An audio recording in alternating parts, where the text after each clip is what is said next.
விண்ணுலகில் இருக்கிற எங்கள் தந்தையே, உமது பெயர் தூயதென போற்றப்பெறுக. உமது ஆட்சி வருக. உமது திருவுளம் விண்ணுலகில் நிறைவேறுவது போல மண்ணுலகிலும் நிறைவேறுக. எங்களுக்கு எதிராக குற்றம் செய்வோரை நாங்கள் மன்னித்தது போல எங்கள் குற்றங்களை மன்னியும். எங்களை சோதனைக்குட்படுத்தாதேயும், தீமைகளிலிருந்து எங்களை விடுவித்தருளும். ஆமென். அருள் நிறைந்த மரியே வாழ்க. ஆண்டவர் உம்முடனே, பெண்களுள் ஆசீர் பெற்றவர் நீரே. உம்முடைய திருவயிற்றின் கனி ஆகிய இயேசுவும் ஆசீர் பெற்றவரே. புனித மரியே, இறைவனின் தாயே, பாவிகளாய் இருக்கிற எங்களுக்காக இப்பொழுதும் எங்கள் இறப்பின் வேளையிலும் வேண்டிக் கொள்ளும். ஆமென். அருள் நிறைந்த மரியே வாழ்க. ஆண்டவர் உம்முடனே, பெண்களுள் ஆசீர் பெற்றவர் நீரே. உம்முடைய திருவயிற்றின் கனி ஆகிய இயேசுவும் ஆசீர் பெற்றவரே. புனித மரியே, இறைவனின் தாயே, பாவிகளாய் இருக்கிற எங்களுக்காக இப்பொழுதும் எங்கள் இறப்பின் வேளையிலும் வேண்டிக் கொள்ளும். ஆமென். அருள்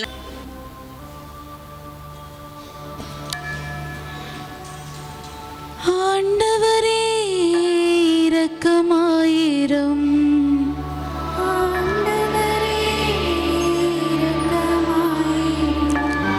கிறிஸ்துவே இரக்கமாயிரும்.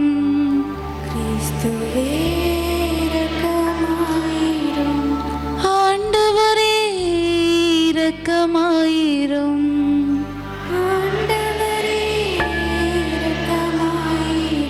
கிறிஸ்துவே எங்கள் மன்றாட்டை கேட்டருளும்.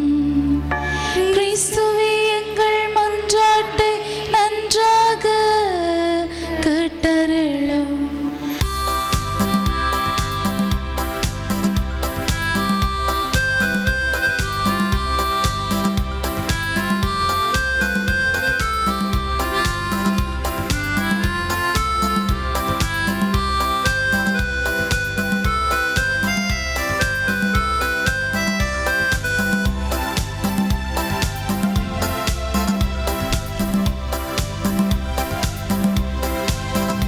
இறையாட்சியின் மனிதர்களே, மரிமைந்தரின் சீடர்களே, இறை அழைக்கின்றார், அன்பில் இணைக்கின்றார், புது உலகொன்றை படைத்திட வாருங்களே. இறையாட்சியின் மனிதர்களே, மரிமைந்தரின் சீடர்களே, இறை அழைக்கின்றார், அன்பில் இணைக்கின்றார், புது உலகொன்றை படைத்திட வாருங்களே.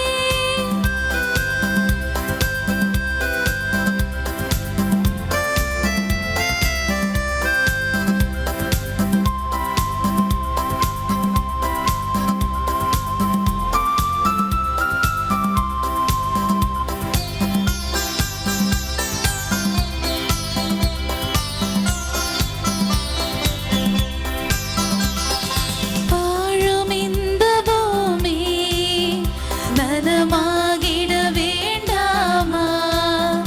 நலிவுற்றவர் வாழ்வினில் நீதி என்றும் நிலைத்திட வேண்டாமா? நாம் வாழும் இந்த பூமி நலமாகிட வேண்டாமா? நலிவுற்றவர் வாழ்வினில் நீதி இன்று நிலைத்திட வேண்டாமா?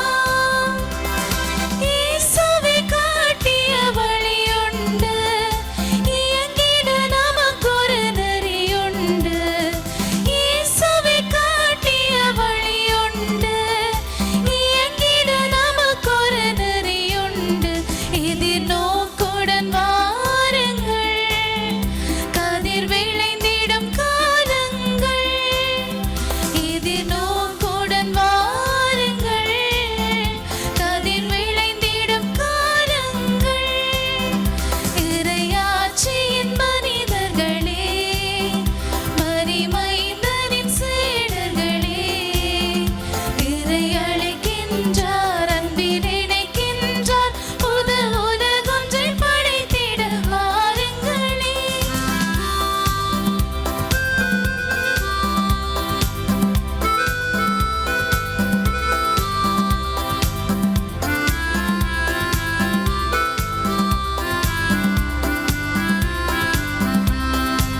கண்களை மூடி அருள் பிரசன்னத்தில் இருந்து கொள்வோம்.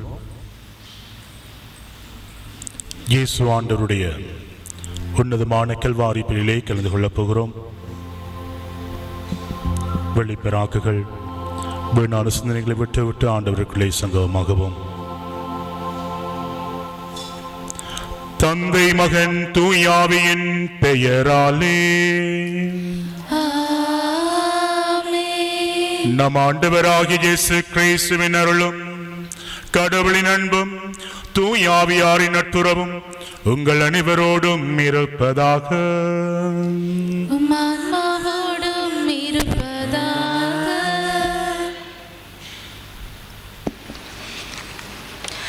கரைவிட்டது என்று கல்லறைக்குள் வைக்கப்பட்ட இயேசு என்ற விதையானது வைத்தவர்கள் மூச்சு வாங்குவதற்குள் முளைத்து விட்டது.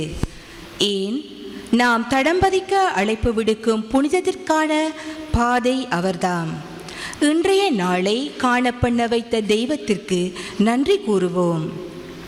அனைத்தையும் செய்து முடிக்கும் ஆற்றல் உள்ளவரை சிரம் தாழ்த்துவோம். இன்றைய 8ஆம் நாள் திருப்பலியை ஒப்புக்கொடுக்க பீடம் வந்துள்ள குருவையும் பங்கு தந்தையையும் மற்றும் இறையடியார்களையும் பற்றிமா மாதா வட்டார இறைமக்கள் சார்பாக வரவேற்று நிற்கிறேன். இந்த நிமிடங்கள் பொன்னானது.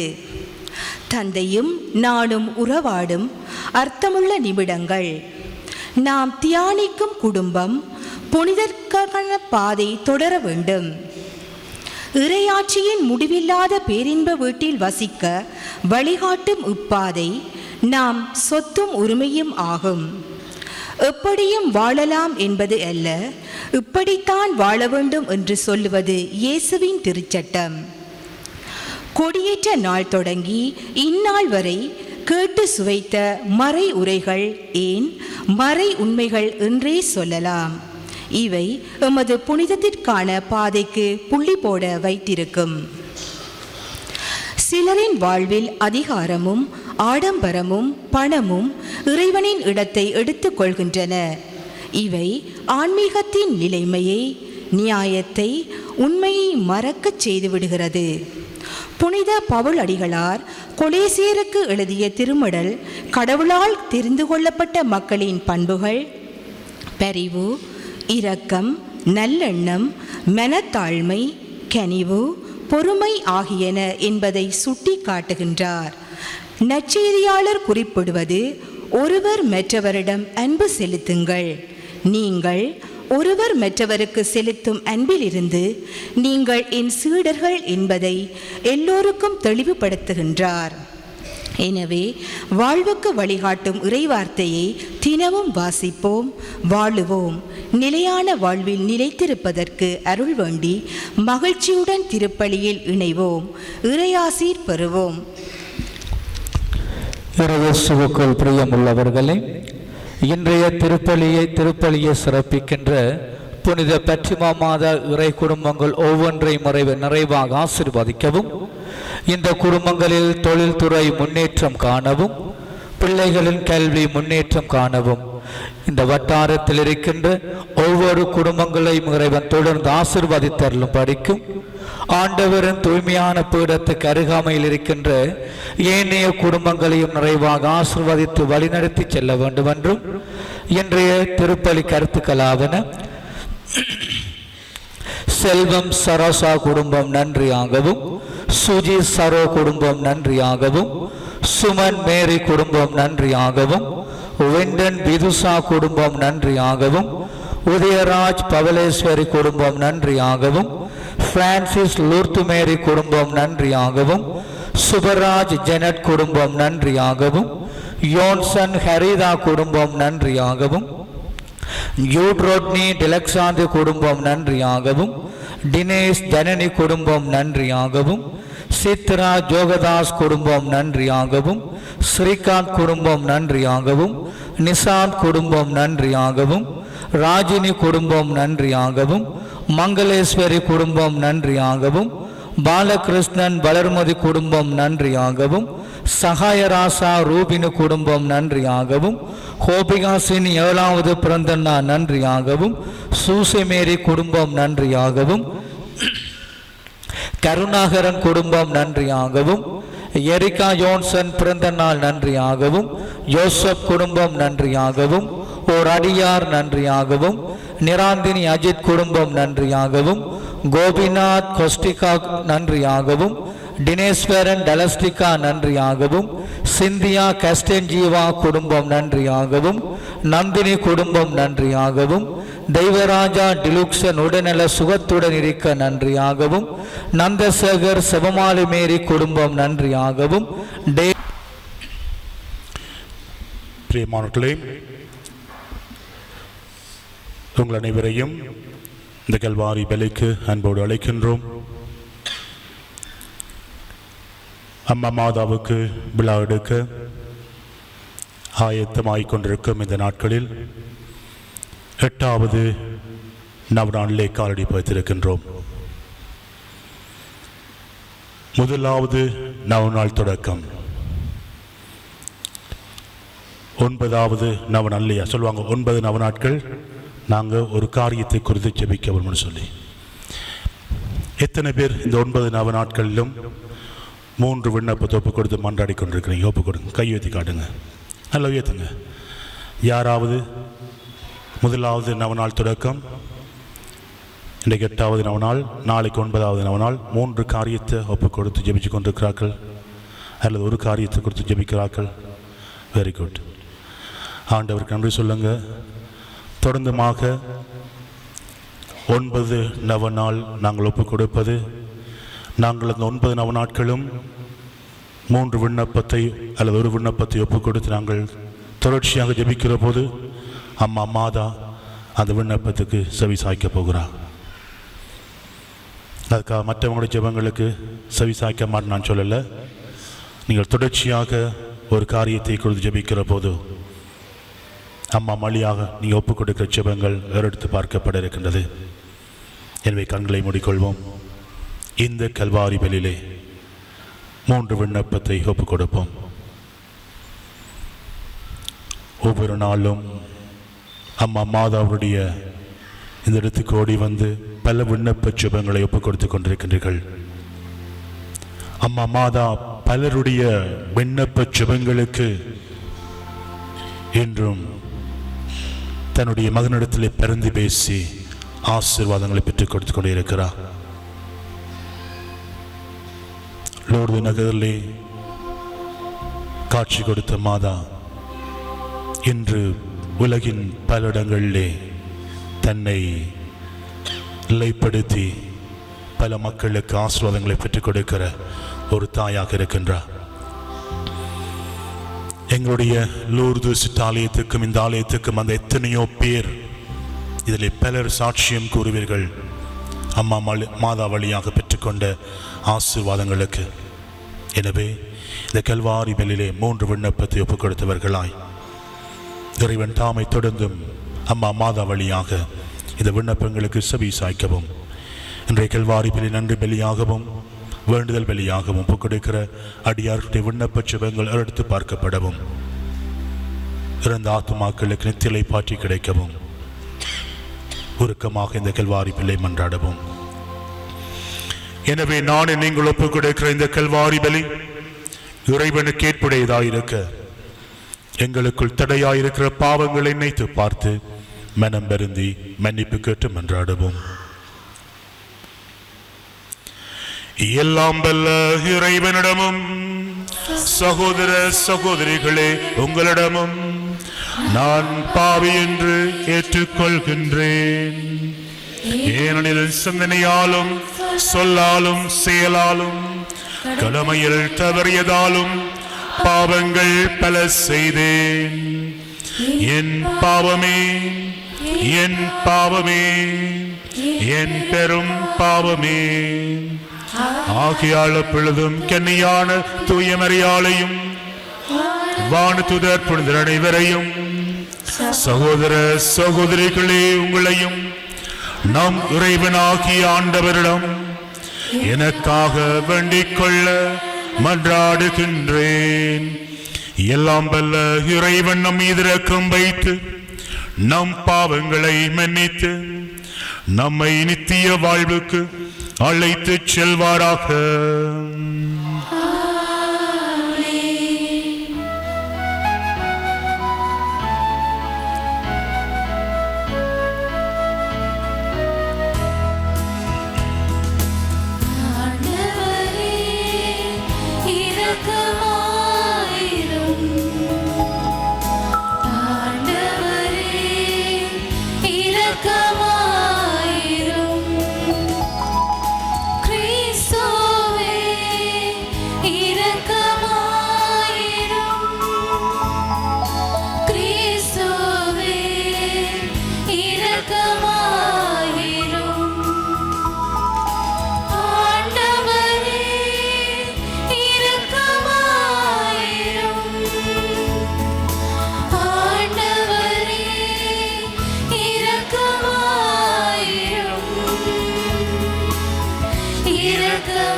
மன்றாடுவோமாக.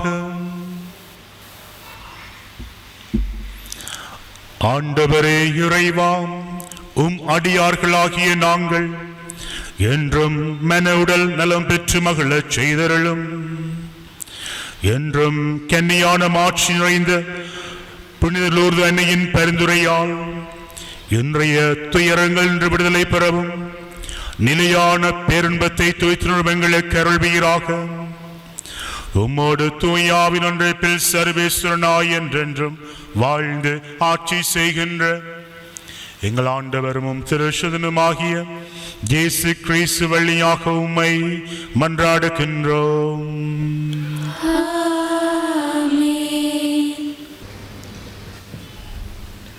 திருத்தூதர் பவுல் கொலோசியருக்கு எழுதிய திருமுகத்திலிருந்து வாசகம். நீங்கள் கடவுளால் தேர்ந்து கொள்ளப்பட்டவர்கள், அவரது அன்பிற்குரிய இறை மக்கள். எனவே அதற்கிசைய பரிவு, இரக்கம், நல்லெண்ணம், மனத்தாழ்மை, கனிவு, பொறுமை ஆகிய பண்புகளால் உங்களை அணி செய்யுங்கள். ஒருவரை ஒருவர் பொறுத்து கொள்ளுங்கள். ஒருவரை பற்றி ஒருவருக்கு ஏதாவது முறையீடு இருந்தால் மன்னியுங்கள். ஆண்டவர் உங்களை மன்னித்தது போல நீங்களும் மன்னிக்க வேண்டும். இவை அனைத்திற்கு மேலாக அன்பையே கொண்டிருங்கள். அதுவே இவை அனைத்தையும் பிணைத்து நிறைவு பெறச் செய்யும். கிறிஸ்து அருளும் அமைதி உங்கள் உள்ளங்களை நெறிப்படுத்துவதாக. இவ் அமைதிக்கென்றே நீங்கள் ஒரே உடலின் உறுப்புகளாய் இருக்க அழைக்கப்பட்டீர்கள். நன்றியுள்ளவர்களாயிருங்கள். கிறிஸ்துவை பற்றிய நற்செய்தி உங்களுக்குள் நிறைவாக குடிகொள்வதாக. முழு ஞானத்தோடு ஒருவருக்கு ஒருவர் கற்பித்து அறிவுரை கூறுங்கள். திருப்பாடல்களையும் புகழ்பாக்களையும் ஆவிக்குரிய பாடல்களையும் நன்றியோடு உளமாற பாடி கடவுளை போற்றுங்கள். எதை சொன்னாலும் எதை செய்தாலும் அனைத்தையும் ஆண்டவர் இயேசுவின் பெயரால் செய்து அவர் வழியாய் தந்தையாம் கடவுளுக்கு நன்றி செலுத்துங்கள். திருமணமான பெண்களே, உங்கள் கணவருக்கு நீங்கள் பணிந்திருங்கள். ஆண்டவரை சார்ந்து வாழ்வோருக்கு இதுவே தகும். திருமணமான ஆண்களே, உங்கள் மனைவியரிடம் அன்பு செலுத்துங்கள். அவர்களை கொடுமைப்படுத்தாதீர்கள். பிள்ளைகளே, உங்கள் பெற்றோருக்கு முற்றிலும் கீழ்ப்படியுங்கள். அவரை சார்ந்தவர்களுக்கு இதுவே தகும். பெற்றோர்களே, உங்கள் பிள்ளைகளுக்கு எரிச்சல் மூட்டாதீர்கள். அப்படி செய்தால் அவர்கள் மனந்தளர்ந்து போவார்கள்.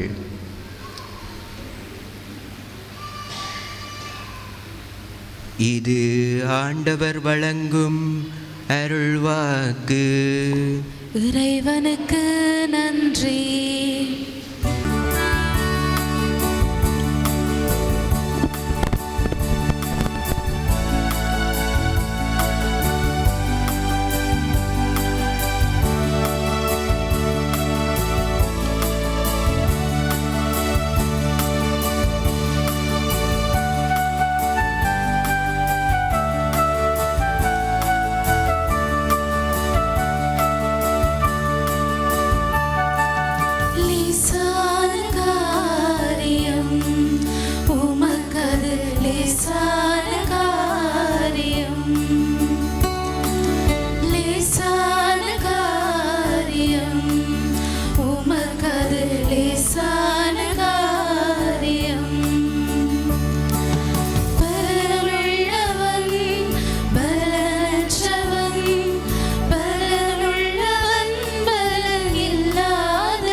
லேசான காரியம்.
ஒருவர் மற்றவரிடம் அன்பு செலுத்துங்கள் எனும் புதிய கட்டளையை நான் உங்களுக்கு கொடுக்கிறேன் என்கிறார் ஆண்டவர். அல்லேலூயா.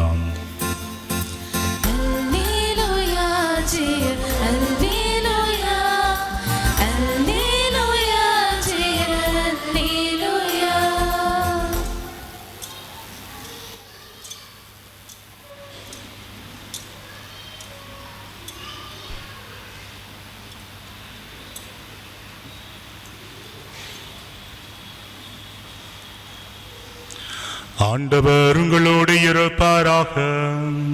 உம்மாவோடும் இருப்பாராக. தூய யோவான் எழுதிய நற்செய்தியிலிருந்து வாசகம். ஆண்டவரே, மாட்சி உமக்கே.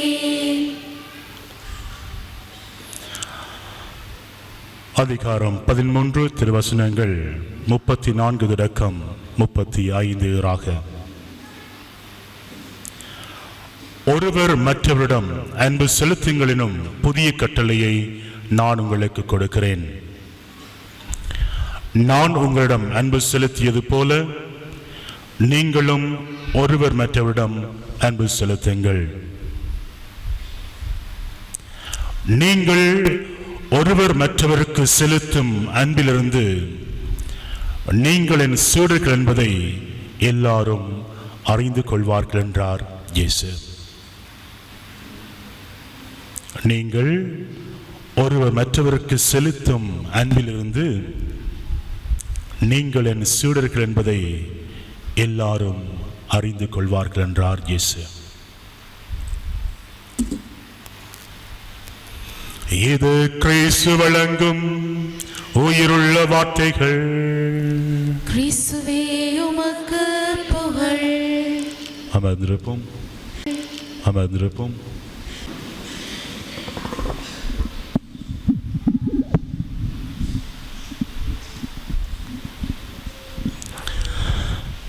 இயேசு கிறிஸ்துவுக்குள் பிரியமான சகோதர சகோதரிகளே, பிள்ளைகளே, எப்படி இருக்கீங்க? எல்லாரும் நல்லா இருக்கிறீங்களா? எல்லாரும் இந்த நாட்களில் குடும்பத்தை பற்றி பிரசங்கம் கேட்டு இல்லையா உஷாரா உத்வேகத்தோடு இருக்கிறீங்க. இந்த திருக்குடும்ப ஆண்டை நாங்கள் வாழ்ந்து காட்டுறோம் பாருங்கன்னு சொல்லி பலர் நேற்று நிறைய கதைகள்லாம் கேட்டிருப்பீங்க. இப்போ அஜய் கதை வந்தவர்கள் நேற்று இப்போ நிறைய கதைகள்லாம் சொல்லியிருப்பார். அப்போ இன்றைக்கு இனி வர்ற இந்த வருஷம் ஒரு ஆசீர்வாதமான ஒரு வருஷமாக எங்களுடைய குடும்பங்களுக்கு இருக்க உங்களை வாழ்த்தி கொண்டு இன்றைய நாளில் ஆண்டவர் எங்களையும் இந்த இடத்துக்கு அழைத்து வந்திருக்கின்றார். எங்களுடைய குடும்பங்களை பற்றி சிந்திக்க, எங்களுடைய குடும்ப வாழ்வு எப்படிப்பட்டதாக இருக்கின்றது, நாங்கள் செல்கின்ற பாதை சரிதானா, நாங்கள் எந்த வழியை பின்பற்றி நடக்கிறோம், எந்த பாதையில் நடக்கிறோம், புனிதத்துக்கான பாதையை தேடி நாங்கள் செல்கிறோமா, என்னுடைய குடும்பம் செல்கின்றதா, அல்லது அழிவின் பாதையை நோக்கி என்னுடைய குடும்பங்கள் பயணிக்கின்றதா என்று சொல்லி இந்த 8ஆம் நாளிலே சிந்திக்க தியானிக்க நாங்கள் அழைக்கப்படுகின்றோம். பிரியமான சகோதர சகோதரிகளே, இன்று சமூக பண்பாட்டு கலாச்சாரங்களால் இன்று பல குடும்பங்கள் சீரழிந்து கொண்டிருப்பதை நாங்கள் எங்களுடைய வாழ்க்கை அனுபவத்தில் நாங்கள் கண்டிருக்கிறோம், கேள்விப்பட்டிருக்கிறோம். ஏன் நாங்கள் எங்களுடைய குடும்பத்திலேயே அனுபவிச்சிருக்கிறோம். எங்களோட குடும்ப கலாச்சார பண்பாட்டு நிகழ்வுகளால் எங்களுடைய குடும்பங்கள் சீரழிந்த விடயங்கள் பல இருக்கின்றது. இடை திருமணமாகி 2-3 மாதங்களிலேயே டிவோர்ஸுக்கு போக வேண்டும் என்று சொல்லி ஆசைப்படுகிற தம்பதிகள், டிவோர்ஸுக்கு போனவர்கள், திருமணமாகி 1 கிழமைக்குள்ளே டிவோர்ஸுக்கு போட்டவர்கள், டிவோர்ஸ் எடுத்தவர்கள், அதுக்கு மேலாக குடும்பமாக 15-20 வருடங்கள் வாழ்ந்த பிறகு 40-45 வயது வந்ததுக்கு பிறகு ஃபார்மாட்ட போயிட்டு நிற்கிறது. நான் வாழச்சு நிற்கிற ஒரு குடும்பம் வந்துச்சு. புருஷனுக்கு 46 வயசு, பொஞ்சாதிக்கு 44 வயசு. என்னென்று கேட்டேன், இனி வாழில்லாத ஃபாதர், இனி வாழ்ந்தது போதும், நாங்கள் பிரிஞ்சு வாழ போகிறோம் என்னென்று அலசி ஆராய்ந்து பார்த்தா, ஈகோ. நீ பெரிய ஆளா, நான் பெரிய ஆளா. மனைவி கணவனுக்கு கேசுனா யார் முதல்ல கதைக்கிறது, கணவன் மனைவி கேசுனா யார் போயிட்டு, இதுதான் பிரச்சனை, வேறொரு பிரச்சனையும் இல்லைங்க. அப்படியே 1 கிழமை 10 நாளாகி 1 மாதமாகவும் போயிருக்கு அவங்களோட குடும்ப வாழ்க்கையில் கதைக்காம. அப்போ சில கணவர்மாருக்கு அது ஈஸி, மனைவி கதைக்கலாட்டி 9 மணிக்கு பிறகு வீட்டுக்கு வரலாம். மனைவி போக மாட்டாதானே? அப்படி பாருங்க, நாங்க ஆண்டவருடைய சன்னிதானம் வந்து கொடுத்த வாக்கு தத்தங்களை மறந்து வாழ்கிற போதுதான் இந்த தம்பதியினருக்கு என்ன தேவை? டிவோர்ஸ் தேவைப்படுது. திருமணமாகி ஆண்டவருடைய சன்னிதானத்துக்கு முன்னுக்கு நின்று நாங்கள் சொன்ன வார்த்தைகளை இந்த திருக்குடும்ப ஆண்டில் நான் ஆசைப்படுறது, நான் பங்கில் இல்லை, அப்படி இருந்திருந்தா ஒவ்வொரு ஞாயிற்றுக்கிழமையும் தம்பதிகளை பக்கத்தில் இருக்க சொல்லி கையை பிடிச்சி அந்த வாக்கு தத்தங்களை புதுப்பிக்க சொல்லணும். அப்படி செய்யணும். இந்த திருக்குடும்ப ஆண்டில இப்ப நான் கேட்டேன்னு சொன்னா எத்தனை பேர், எத்தனை கணவன் மனைவியோட பக்கத்தில் இருக்கிறீங்கன்னு சொல்லி எழும்ப சொன்னா எத்தனை பேர் இருப்பாங்க? நீ பக்கத்துல விளங்குதான விஷயம் இப்ப எங்க இருக்குன்னு சொல்லி. ஆனா கல்யாணம் முடிச்ச நேரத்தில் கையை போட்டுட்டு விட மாட்டாங்க, பிடிச்சு கொண்டு அப்படி இருப்பாங்க. பிறகு காலப்போக்கில் நடக்குது, அந்த அன்பு எங்க போயிட்டு கேட்டா அதுக்கு விடையை கண்டுபிடிக்கிறது மனைவிக்கும் தெரியாது, கணவனுக்கும் தெரியாது. கல்யாணம் முடிச்சோன்னே தெரியுதானே, ஒற்றை கலர் உடுப்பு போடுவாங்க ரெண்டு பேரும், கடை ஏறி இறங்குவாங்க. எனக்கும் அவருக்கும் அதே கலர் உடுப்பு தான் தேவை. பிள்ளையும் பிறந்தது சொன்னா பிள்ளைக்கும் தருவாங்க. ரெண்டாவது பிள்ளை பிறந்ததுக்கு பிறகு எங்கடா போயிட்டு அந்த கலர் உடுப்பை பார்த்தா கலர் உடுப்பு காணல. கணவன் ஒரு கலர்ல வருவார், மனைவி ஒரு கலர்ல வருவா. ரைட், இதெல்லாம் நீங்க அனுபவத்தில் கண்ட விடயங்களை, நாங்க பார்த்த விடயங்களை நாங்க அனுபவிக்கல, நீங்க அனுபவிக்கிறீங்க. நாங்க பார்த்த விடயங்களை உங்களோட பகிர்ந்து கொண்டிருக்கிறோம். ரைட், பாருங்க, இன்னைக்கு அது மட்டும் பிரச்சனை இல்ல. இன்னைக்கு நுகர்வு கலாச்சாரம் எங்களை அந்த நிலைக்கு ஆளாக்கிட்டு யூஸ் அண்ட் த்ரோ. தேவைப்படுற நேரம் வீடு தேடி வருவாங்க, நிறைய பேர் தேடி வருவாங்க. தேவைப்படுற நேரம், தேவை முடிஞ்சா அப்படி உதறி தள்ளிட்டு போயிடுவாங்க. ஜூஸ் அண்ட் த்ரோ கலாச்சாரம் இன்றைக்கு பல குடும்பங்களை சீரழித்துக் கொண்டிருப்பது. அது ஏன் பக்கத்து வீட்டுக்காரன் மட்டுமில்லை, குடும்பத்துக்குள்ளே இருக்கு இல்லையா? சகோதரன் சகோதரிகள் சந்தோஷமா வாழ்ந்து வருவாங்க. திருமணம் வந்துடுன்னு சொன்னா உனக்கா எனக்கா, அம்மா வாங்கி வச்சிருக்கிற நகை உனக்கா எனக்கா, அந்த விளவு உனக்கா எனக்கா, இந்த அதுக்கு பிறகு அப்பதான் ஆரம்பிக்கும் விளையாட்டு. ஓமா இல்லையா? அப்படி பாருங்க, நுகர்வு கலாச்சாரங்களுக்கு கற்றுக் கொடுக்கிற விடயங்களாலும் இன்றைக்கு எங்களுடைய குடும்பங்கள் சீரழிந்து சின்ன பின்னமாய் கொண்டிருப்பதை நாங்கள் யாருமே மறந்துவிடக் கூடாது. இயேசு கிறிஸ்துவுக்குள் பிரியம் என சுருக்கமா சொல்ல போனா, முதல் குடும்பம் எது? யாரு முதல் குடும்பம்? ஆதாம் ஏவாள் எதையெல்லாம் இழந்தார்களோ இன்றைக்கு நம்முடைய குடும்பங்களும் அதே ஆசீர்வாதங்களை நாளுக்கு நாள் இழந்து கொண்டிருக்கிறோம். ஓமா இல்லையா? எதனால? இந்த யூஸ் அண்ட் த்ரோ கலாச்சாரம், நுகர்வு கலாச்சாரம், நீயா நானா என்கிற அந்த மமதை வருகின்ற போது இந்த குடும்பத்துக்குள்ள என்ன இல்லை, ஆண்டவர் ஆதி பெற்றோர் கொடுத்த ஆசீர்வாதம் அன்றைக்கு அவங்க இழந்தாங்க. இன்றைக்கு நாங்களும் பலர் எங்களுடைய குடும்பத்துக்குள்ள இழந்து கொண்டிருக்கிறோம். இயேசு கிறிஸ்துவுக்குள் பிரிய இப்படி நடந்து கொண்டிருக்கக்குள்ளதான் ஃபாதர் ஜிமில்டன் யோசிக்கிறார், என்ன எங்களுடைய பங்கு மக்கள் அப்படி விடுறதா என்று சொல்லிட்டு அவர் எங்களுக்கு கொடுத்த தலைப்பு தான் என்ன? குடும்ப வாழ்வு புனிதத்துக்கான பாதை என்று சொல்லி சிந்திக்கணும், எல்லாரும் தியானிக்கணும் சொல்லி அவர் ஆழமா சிந்தித்து போட்டிருக்கிற ஒரு கருத்து தான் இந்த மைய பொருள் தான் இன்றைய நாளில் நாங்கள் சிந்திக்க அழைக்கப்படுறோம். எனவே எங்களுடைய குடும்ப வாழ்வு புனிதத்தினுடைய பாதையிலே வழியிலே நடக்க வேண்டும் என்று சொன்னால் எங்களுக்கு இறைவனால் கொடுக்கப்பட்டிருப்பதுதான் இறை வார்த்தை. முன்னுரையில கடைசியா அதை டச் பண்ணாங்க, முன்னுரையில கடைசியில் அதை டச் பண்ணாங்க, சந்தோஷமா இருந்துச்சு. அப்ப எங்களுடைய குடும்ப வாழ்க்கை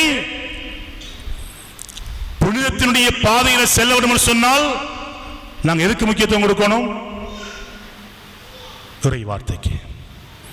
எத்தனை வீட்டில் இறை வார்த்தை இருக்குது? முதலாவது கேள்வி. எத்தனை வீட்டில் இறை வார்த்தை எழுந்தேற்றம் செய்யப்பட்டிருக்கு? எத்தனை வீட்டில் இறை வார்த்தை வாசிக்கப்படுது? இதைத்தான் நாங்கள் சிந்திக்கணும். சும்மா வந்துட்டு பாதர பிரசங்கத்தை கேட்டுட்டு அங்கே போக்குல மறந்துட்டு போறல. இன்னைக்கு என்ன செய்யணும்? அப்ப இந்த வாழ்க்கை, இந்த குடும்பம் நல்லா இருக்கணும், அது புனிதத்தினுடைய பாதையில் நடக்கணும்னு சொல்லி ஆசைப்படுகிற குடும்பங்கள் இன்னைக்கு போயிட்டு என்ன செய்யணும்? பைபிளை தட்டி எடுக்கணும், தூச தட்டி எடுத்து எல்லாரும் பார்க்கக்கூடிய இடத்துல வச்சு ஒவ்வொரு நாளும் ஏதாவது ஒரு பகுதி எடுத்து வாசிங்க. அப்ப எங்கட குடும்பங்கள் எப்பொழுது இறைவார்த்தையில் கட்டப்படுகின்றதோ அந்த குடும்பங்கள் மாத்திரம்தான் ஆண்டவருடைய அந்த புனிதமான பாதையில பயணிக்கும். ஹல்லேலூயா, ஹல்லேலூயா, ஹல்லேலூயா. தட்டி எழுப்புங்க பக்கத்தில் இருக்கிறார்கள், எத்தனை விளங்குதானே? இப்ப அப்ப எங்கட குடும்பம் சந்தோஷமா இருக்கணும், நிம்மதியா இருக்கணும், ஆண்டவருடைய ஆசீர்வாதத்தை கிடைக்கணும்னு சொல்லி நினைத்தால் எங்களோட குடும்பத்தில் இறைவார்த்தையில கட்டப்பட்ட ஒரு குடும்பமா நாங்கள் உருவாக்கி கொள்ள வேண்டும். எனவேதான் திருத்தந்தை 16ஆம் ஆசீர்வாதப்பர் ஆண்டவரின் அருள்வாக்கு என்கிற ஒரு மடலை எழுதி அதிலே இறைவார்த்தை அனைத்துக்கும் ஊற்று என்று சொல்லி ஒரு விடயத்தை அவர் பதிவு செய்வதை நாங்கள் பார்க்கிறோம். யார் எழுதினது? திருத்தந்தை 16ஆம் ஆசீர்வாதப்பர்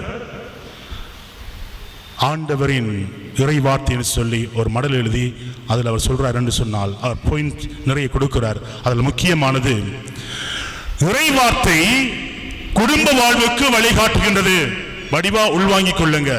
திருத்தந்தை 16ஆம் ஆசீர்வாதம் எழுதுகிறார், இறைவார்த்தை குடும்ப வாழ்வுக்கு வழிகாட்டுகின்றது. இரண்டாவது, தனி மனிதன் நம்பிக்கையோடு வாழ அது தூண்டுகிறது என்று சொல்லுகின்றார். மூன்றாவது, நற்சிந்தனையில் வளர்வதற்கும், நான்காவது அதன்படி வாழ்வதற்கும் இறைவார்த்தை தூண்டுதலாக இருக்கிறது சொல்லி திருத்தந்தை 16ஆம் ஆசீர்வாதப்பர் தன்னுடைய அந்த அப்போஸ்தலிக்க மடலில் எழுதுவதை நாங்கள் பார்க்கின்றோம்.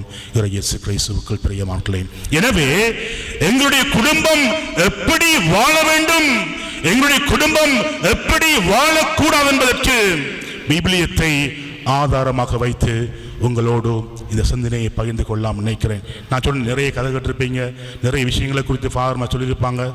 இன்றைக்கு நாங்கள் இறை வார்த்தையை மையப்படுத்தி வாசிக்க கேட்போம். இன்னைக்கு பாருங்க, தொடக்க நூல் புத்தகம் விவிலியத்தில் எங்க இருக்கு? எத்தனையாவது புத்தகம் விவிலியத்தில்? புதிய ஏற்பாட்டில் இருக்கு இல்லையா? எதுல இருக்கு? பழைய ஏற்பாட்டில் இருக்கு. Very good.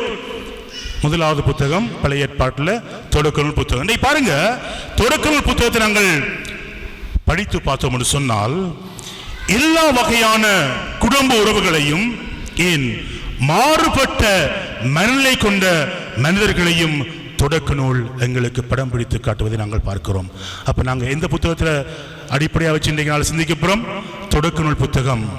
அதில் நாங்கள் பார்க்கிறோம் நிறைய குடும்பங்களை பற்றி தொடக்க நூல் பேசும். குடும்ப உறவுகள் நிறைய அதில் நாங்கள் வாசிக்க சந்திப்போம்.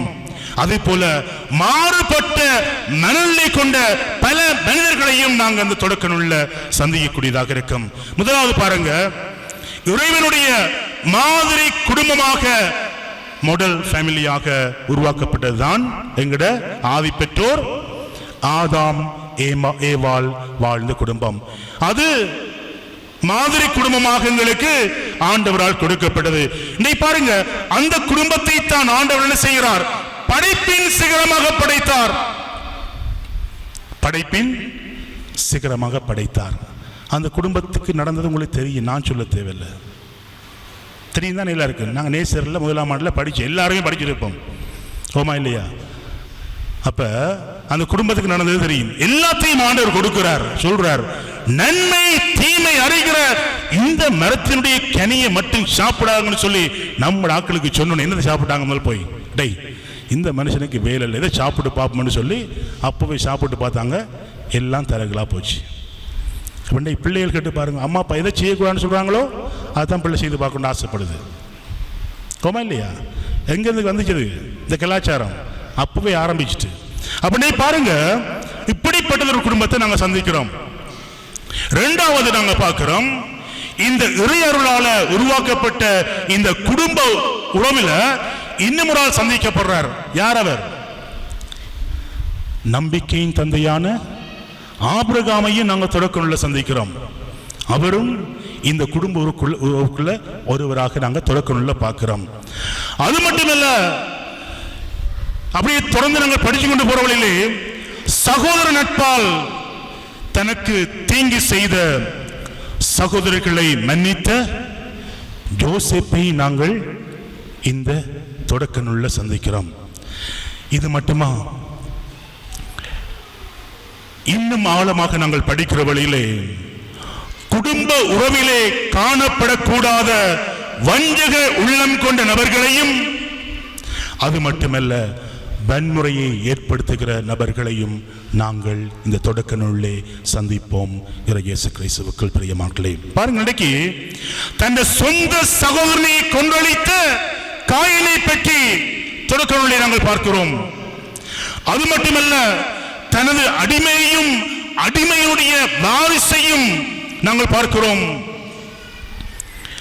தத்தளி மனைவியினுடைய வற்புறுத்தலை கேட்டு அங்கலாக்க விட்ட அல்லது தத்தளிக்க விட்ட ஆபிரகாமினுடைய வாழ்க்கையை குறித்து நாங்கள் அதில் கேட்கிறோம்.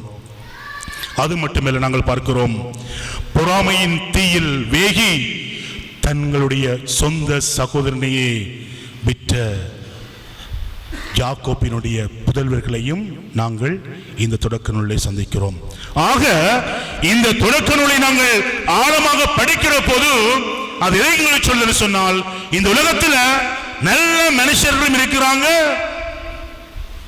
தீய மனுஷர்களும் இருக்கிறாங்க என்று சொல்லி இந்த தொடக்க நூல் எங்களுக்கு சொல்லிக் கொடுப்பதை நாங்கள் பார்க்கிறோம். எனவே திருக்குடும்ப ஆண்டிலே பயணிக்கிற நாங்கள் புனிதத்துக்கான வழியை நாங்கள் கண்டறிய வேண்டும் என்று சொன்னால், நாங்கள் எப்படி வாழ வேண்டும், எப்படி வாழக்கூடாது என்பதற்கு இந்த தொடக்க நூல் எங்களுக்கு பல ஆதாரங்களை கொடுப்பதை நாங்கள் பார்க்கிறோம். எனவே இந்த திருக்குடும்ப ஆண்டிலே பயணிக்கிற போது 3 விடயங்களை நாங்கள் உள்வாங்கிக் கொள்ள வேண்டும். முதலாவது அன்பு. முதலாவது என்ன? சத்தமா சொல்லுங்களேன். அன்பு. இரண்டாவது தாராள உள்ளம். சொல்லுங்க. மூன்றாவது மன்னிப்பு. ரிப்பீட் பண்ணுமா இருக்கா? போக்குள்ள ஏதாவது கொண்டு போகணும் இல்ல. முதலாவது என்ன? அன்பு. சொல்ல வெக்கமா இருக்கு சிலாக்களுக்கு, அன்பு சொல்ல வெக்கமா இருக்கு. இரண்டாவது என்ன? தாராள உள்ளம். மூன்றாவது மன்னிப்பு. ரைட், பாப்போம். இதை நாங்கள் அடிப்படையாக சிந்தி பார்ப்போம். முதலாவது அன்பை பற்றி நாங்கள் சிந்திக்கிற போது தொடக்க நூல் புத்தகத்தில் நாங்கள் பார்க்கிறோம், குடும்ப உறவில் வலியுறுத்தி சொல்லப்படுகின்ற ஒரு உன்னதமான செயல் அன்பு. வாசியை கேட்போம். கொயராக்கள் ரெடியா? ரைட். தொடக்க நூல் 24ஆம் அதிகாரம் 67ஆம் வசனம். தாயார் சாராவின் கூடாரத்துக்குள் ரெபேக்காவை அழைத்து சென்று மணந்து கொண்டார். அவரும் ஈசாக்குக்கு மனைவியானார். அவர் ரெபேக்கா மீது அன்பு வைத்திருந்தார். இவ்வாறு தம் தாயின் மறைவுக்கு பிறகு ஈசாக்கு ஆறுதல் அடைந்தார். ரைட். வாசிச்சது உங்களுக்கு தெளிவாக கேட்டுச்சா? தொடக்க நூலில் ஒரு சம்பவம் பதிவு செய்யப்படுது. என்ன? ஈசாக்கு மனைவி யாரு? நான் மறைக்கல் எடுக்க வரல, நானே சொல்லி டைம் போயிடும் பிறகு. ஓகே, அப்ப ஈசாக்குடைய மனைவி யாரு? ரெபேக்கா. அப்ப ஈசாக்குக்கு ரெபேக்கா மேல கொள்ள பிரியம், அன்பு, காதல் நிறைய இருந்தது. அதனாலதான் அந்த தாய், அவர் ஈசாக்குடைய தாய் இறந்த பிறகு சொல்லப்படுகின்றது, அந்த தாயினுடைய மறைவையும் மறக்க உதவியது யாரு? மறக்க உதவியது எது? ரெபேக்கா ஈசாக்கின் மீது காட்டிய அன்பு. எனவே இன்றைக்கு இங்கிருக்கிற கணவர்கள் சிந்தித்து பார்க்கிறார்கள். எந்த மனைவியினுடைய அன்பை குறித்து கணவர்கள் சிந்திக்கிறார்கள். இன்றைக்கு ஒவ்வொரு கணவரும் கேட்டு பாருங்க, உங்களுக்கு எத்தனை பேருக்கு இந்த அனுபவம் இருக்கு? ஒரு இழப்பு, ஒரு பிரச்சனை, தொழில்துறையில் ஒரு வீழ்ச்சி, இழப்பு வந்த போது எத்தனை மனைவிமார் உங்களோட அன்பா இருந்தாங்க? சிந்தித்து பார்க்க வேண்டிய விடயம். ஒரு சில குடும்பங்கள், கணவன் பிஸ்னஸில் ஒரு வீழ்ச்சி வந்து சொன்னால் மனைவிக்கு பொறுத்து கொண்டிருக்க முடியாது. சரிதான், என்ன சொல்ல, நிறைய செலவுகள் இருக்கும். நீ பாருங்க, அது மட்டுமல்ல, இன்னைக்கு எத்தனை கணவன்மார் உண்மையாகவே மனைவி அன்பு செய்கிறாங்க? அப்படி அன்பு செய்தா மற்ற பக்கத்தில் நமக்கு தனி வேணும். எத்தனை மனைவிமார் தங்களோட கணவர் அன்பு செய்கிறாங்க? கேட்டு பாருங்க, யதார்த்தமாக கேட்டு பாருங்க. இந்த பிள்ளைகளுக்காக வாழணும்னு சொல்லி வாழ்றாக்கள். எத்தனை பேருடைய குடும்பம் ஒரு எடுத்துக்காட்டான குடும்பமா இருக்கு பங்குல. குடும்பத்துக்குள் நிறைய குழப்பங்கள் இருந்தாலும் வெளியில காட்டிக்கொள்ள மாட்டாங்க. ஏன்? குடும்பமான போயிடும். நீ பாருங்க, பல கணவன்மார் வெளியாக்களுக்கு நல்லவங்க, வீட்டுக்கு வந்தா வில்லன்களா இருப்பாங்க. ஓமா இல்லையாம்மா? ஓமா. நிறைய வேலை செய்கிற இடத்துல மற்ற இடங்களில் எல்லாருக்குமே நல்லவங்க. நம்மளோட புருஷனை பற்றி பேச சொன்னால் அவங்க நிறைய பேசிக்கொண்டு போவாங்க. ஆனால் அவங்க அவ்வளவுக்கு அவங்கள அன்பு செய்வாங்க, பார்ப்பாங்க, பார்த்துக்கொள்வாங்க, ஓடி திரிவாங்க எல்லாம். வீட்டுக்கு வந்தால் நாங்கள் சிந்திக்க வேண்டும், இந்த திருக்குடும்ப ஆண்டிலே எங்களுடைய வாழ்க்கை எப்படி இருக்குன்னு சொல்லி, என்னுடைய குடும்பத்துடைய வாழ்க்கை எப்படி இருக்குன்னு சொல்லி. இன்னும் ஒரு உதாரணம் நான் உங்களுக்கு சொல்கிறேன். வாசிங்க, தொடக்க நூல் 29ஆம் அதிகாரம் 18 தொடங்கி 20 வரை வசனங்கள். யாக்கோபு ராகேலை விரும்பினார். எனவே அவர், உம் இளைய மகள் ராகேலுக்காக 7 ஆண்டுகள் உம்மிடம் வேலை செய்கிறேன் என்றார். அதற்கு லாபான், அவளை அந்நியன் ஒருவனுக்கு கொடுப்பதை விட உனக்கு கொடுப்பதே மேல், என்னோடு தங்கியிரு என்றார். அப்படியே யாக்கோபு 7 ஆண்டுகள் ராகேலை முன்னிட்டு வேலை செய்தார். ஆனால் அவர் மேல் அவள் வைத்திருந்த அன்பின் மிகுதியால் அது அவருக்கு சில நாட்களாகவே தோன்றியது. இப்ப யாக்கோபு ராகேலை திருமணம் செய்ய வேண்டும். அவங்களோட அப்பா கொஞ்சம் ஸ்ட்ரிக்டான ஆள், அது யாக்கோபுக்கும் தெரியும். மாமனாரை கிட்ட நெருங்க முடியாது. அப்போ என்ன செய்கிறார்? மாமனார்கிட்ட போயிட்டு அடிமை வேலையாவது செய்வோம் நினைச்சிட்டு, உள்ளுக்குள்ள என்ன நோக்கம்? ராகேலை திருமணம் செய்யணும். அப்ப என்ன செய்கிறார்? 7 ஆண்டுகள் மாமனாருக்கு அடிமை வேலை பார்க்கிறார், அடிமை வேலை பார்க்கிறார். பார்த்து மாமனார் யோசிக்கிறார், இன்னொருத்தனை கட்டி கொடுக்கறத இவனுக்கே கட்டி கொடுத்துருமோன்னு சொல்லிட்டு கட்டி கொடுத்துட்டார். அப்ப நீ பாருங்க, வார்த்தை சொல்லுகின்றது, யாக்கோபு ஏன் தன்னுடைய மாமனாருக்கு அடிமை வேலை செய்தார் சொன்னால், அவர் ராகேல் வைத்திருந்த அன்பின் காரணமாக. இன்றைக்கு பாருங்க, எங்களோட வீட்டில் கணவர்மார் மனைவிக்காக நீங்க அடிமை வேலை செய்ய தேவையில்லை. ஒரு நாளைக்கு இந்த திருக்குடும்ப ஆண்டில ஒரு நாளைக்கு காலை தொடக்கம் இரவு வரைக்கும் மனைவி செய்கிற வேலையை ஒரு கணவன் செய்து பார்க்கணும்னு எனக்கு ஆசை. செய்யலுமா? எத்தனை கணவன்மாருக்கு இயலும்? நான் செய்து பார்க்கிறேன் பாருன்னு சொல்லி. இந்த திருக்குடும்ப ஆண்டில காலை தொடக்கம் இரவு வரைக்கும் என்னுடைய மனைவி செய்கிற வேலையை ஒரு நாளைக்கு நான் செய்து பார்க்கிறேன் பாருன்னு சொல்றார்கள். இல்லை, அப்போ ஒரு கையை உயரல, இந்த ஒன்று உயர்ந்திருக்கு. விலங்கு தானே? இப்ப விலங்கு தானே? அப்ப யாக்கோபு ராகேலை அன்பு செய்ததினாலே வார்த்தை சொல்லுகின்றது, அந்த 7 ஆண்டுகளும் சொற்ப நாட்களாக அவருக்கு தெரிஞ்சதுன்னு சொல்லி சொல்றாங்க. பாருங்க, இன்னைக்கு அது மட்டும் இல்ல, தொடக்க நூல் 45ஆம் அதிகாரம் 1 தொடக்கம் 4 வரையான வார்த்தைகளை கவனிங்க வடிவா. அப்பொழுது யோசேப்பு தம் பணியாளர் அனைவர் முன்னிலையிலும் இதற்கு மேல் தம்மை அடக்கிக் கொள்ள முடியாமல், எல்லோரும் என்னை விட்டு வெளியே போங்கள் என்று உரத்த குரலில் சொன்னார். யோசேப்பு தம் சகோதரருக்கு தம்மை தெரியப்படுத்தும் பொழுது வேற்று மனிதர் எவரும் அவரோடு இல்லை. உடனே அவர் கூக்குரலிட்டு அழுதார். எகிப்தியர் அதை கேட்டனர். பார்வோன் வீட்டாரும் அதை பற்றி கேள்விப்பட்டனர். பின்பு அவர் தம் சகோதரர்களை நோக்கி, நான் தான் யோசேப்பு, என் தந்தை இன்னும் உயிரோடு இருக்கிறாரா என்று கேட்டார். ஆனால் அவரை பார்த்து அவர்கள் சகோதரர்கள் திகிலடைந்ததால் அவர்களால் பதில் சொல்ல முடியவில்லை. ஆனால் யோசேப்பு தம் சகோதரர்களை நோக்கி, என் அருகில் வாருங்கள் என்றார். அவர்கள் அருகில் வந்தவுடன் அவர், நீங்கள் எகிப்திற்கு செல்லுமாறு விற்ற உங்கள் சகோதரனாகிய யோசேப்பு நான் தான். பிரியமானவர்களே, தொடக்க நூல் 42, 43, 40, 45 வசனங்கள் எடுத்து அதிகாரங்களை வாசிச்சு பார்க்கக்குள்ள எப்படி ஜோசப்பின் மீது யாக்கோப்பின் புதல்வர்கள் பொறாமை கொண்டு அவரை பல வகையிலும் துன்புறுத்தி அவரை விட்டார்கள் சொல்லி எங்களுக்கு வேதத்திலே பல சம்பவங்கள் குறிப்பிடப்பட்டிருக்கிறது.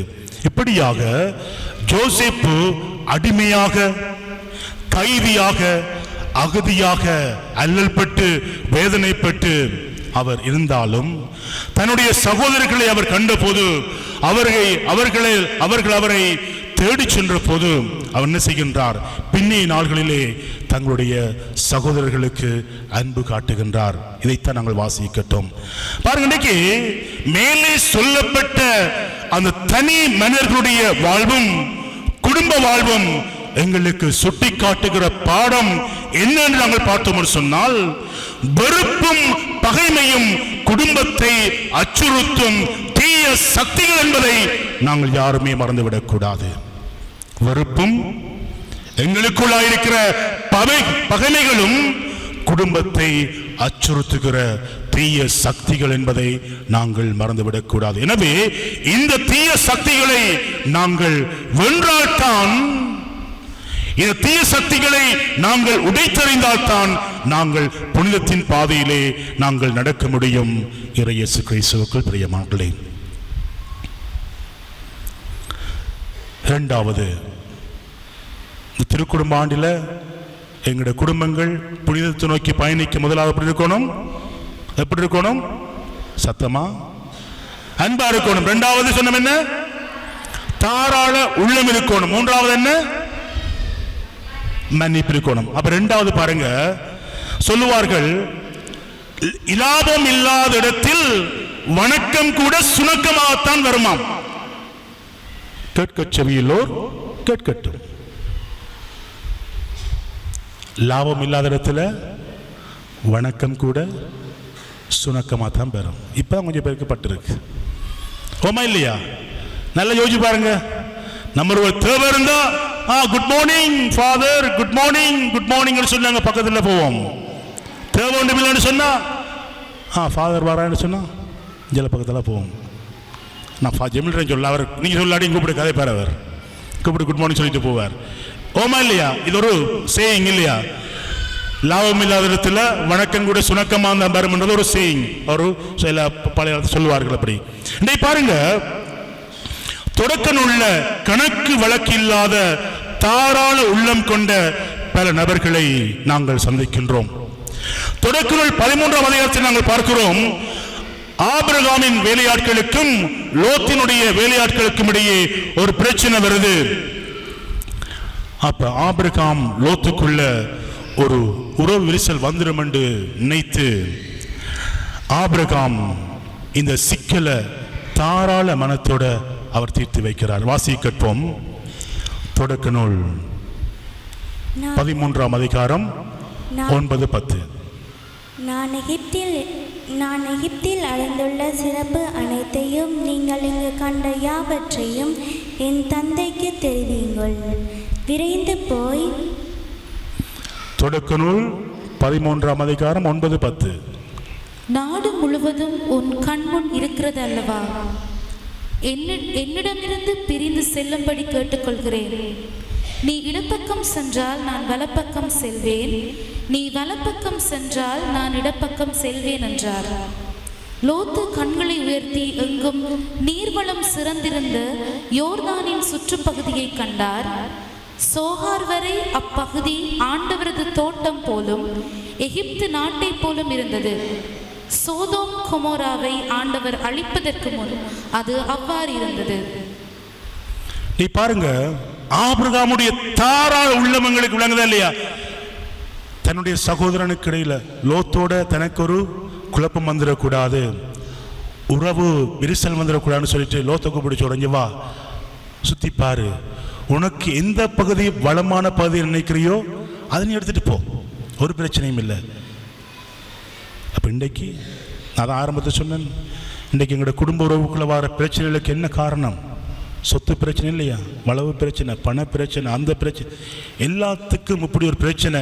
இன்றைக்கு நான் எப்படி கரை சேருவேன் என்கிற கேள்விகளோடு பயணிக்கிற குடும்பங்கள் பல இருக்கின்ற போது இன்றைக்கு இந்த பிரச்சனைக்கு எப்ப தீர்வு கிடைக்கும் சொல்லி நாங்கள் அங்கலாய்த்து திரிக்கின்ற போது இந்த ஆபிரகாமுடைய துணிவு எங்களுக்கு ஒரு பாடமாக அமைய வேண்டும்.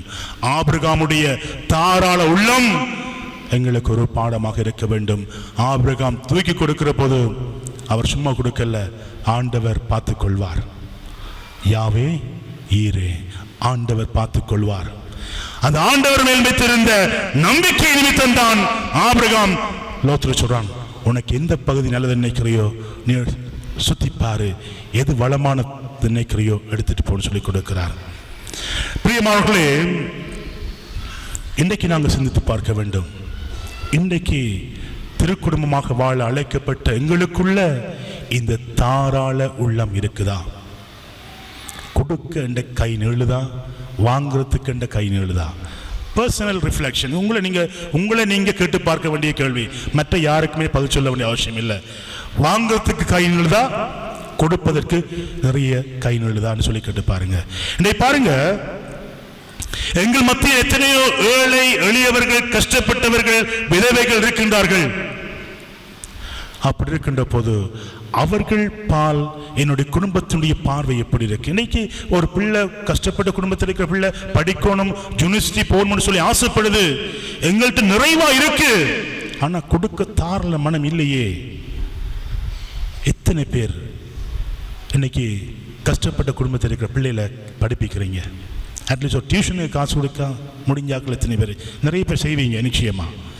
செய்யாதவங்க இன்றைக்கு யோசிங்க. இந்த திருக்குடும்ப ஆண்டில் இந்த வருஷம் ஓயல் படிக்கிற பிள்ளை, ஏல் படிக்கிற பிள்ளை, அல்லது ஆண்டவர் உங்களை இன்னும் அளவுக்கு அதிகமாக வசதியாக வச்சிருந்தா யூனிவர்சிட்டிக்கு போகிறதுக்கு எத்தனையோ பிள்ளைகள் ஃபாதர் உதவி யாற்றையும் பெற்றுக் கொடுங்கன்னு சொல்லி எத்தனையோ பிள்ளைகள் கேட்பாங்க. எத்தனையோ பேர் கேட்குறாங்க. நல்லா படிக்கக்கூடிய பிள்ளைகள். இன்றைக்கி அவங்களுக்கு உதவி செய்யறதுக்கு ஒருத்தரும் இல்லை. ஆனால் உடுப்பெடுக்க போனால் 35,000 40,000 சாரி வாங்குகிறோம். ஹல்லேலூயா. நிறைய பேர் செலவழிக்கிறோம், கண்மூடித்தனமாக செலவழிக்கிறோம். ஆனால் மார்க்கெட்டுக்கு போனால் ஒரு வாழைப்பழக்காரன்ட்ட விலையை குறைப்போம். பெட்டி கடைக்காரன்ட்ட 10 ரூபான்னு சொன்னால் 5 ரூபாய்க்கு தர மாட்டீங்களா? வெக்கமில்லாம் கேட்போம். 100 ரூபான்னு சொன்னால் 90 ரூபாய்க்கு தாங்களேன். ஆட்டு போய் கேட்குறோம். பெட்டி கடைக்காரன் அவன் 10 ரூபாய்க்கு தான் லாபத்தில் நிற்கான். நீ பாருங்க. அப்போ இந்த திருக்குடும்ப ஆண்டில் நினைக்கணும், எனக்குள்ள ஆண்டவரை தாராள உள்ளத்தினை எனக்கு தார் மனுஷ சொல்லுவாங்க. இறைக்கிற கிணறுதான் ஊறும். ஹல்லேலூயா. இறைக்கிற கிணறுதான் ஊறும். நல்லா ஞாபகம் கொள்ளுங்க.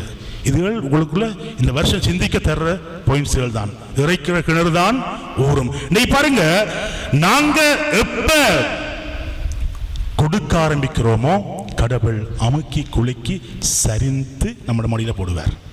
ஹல்லேலூயா.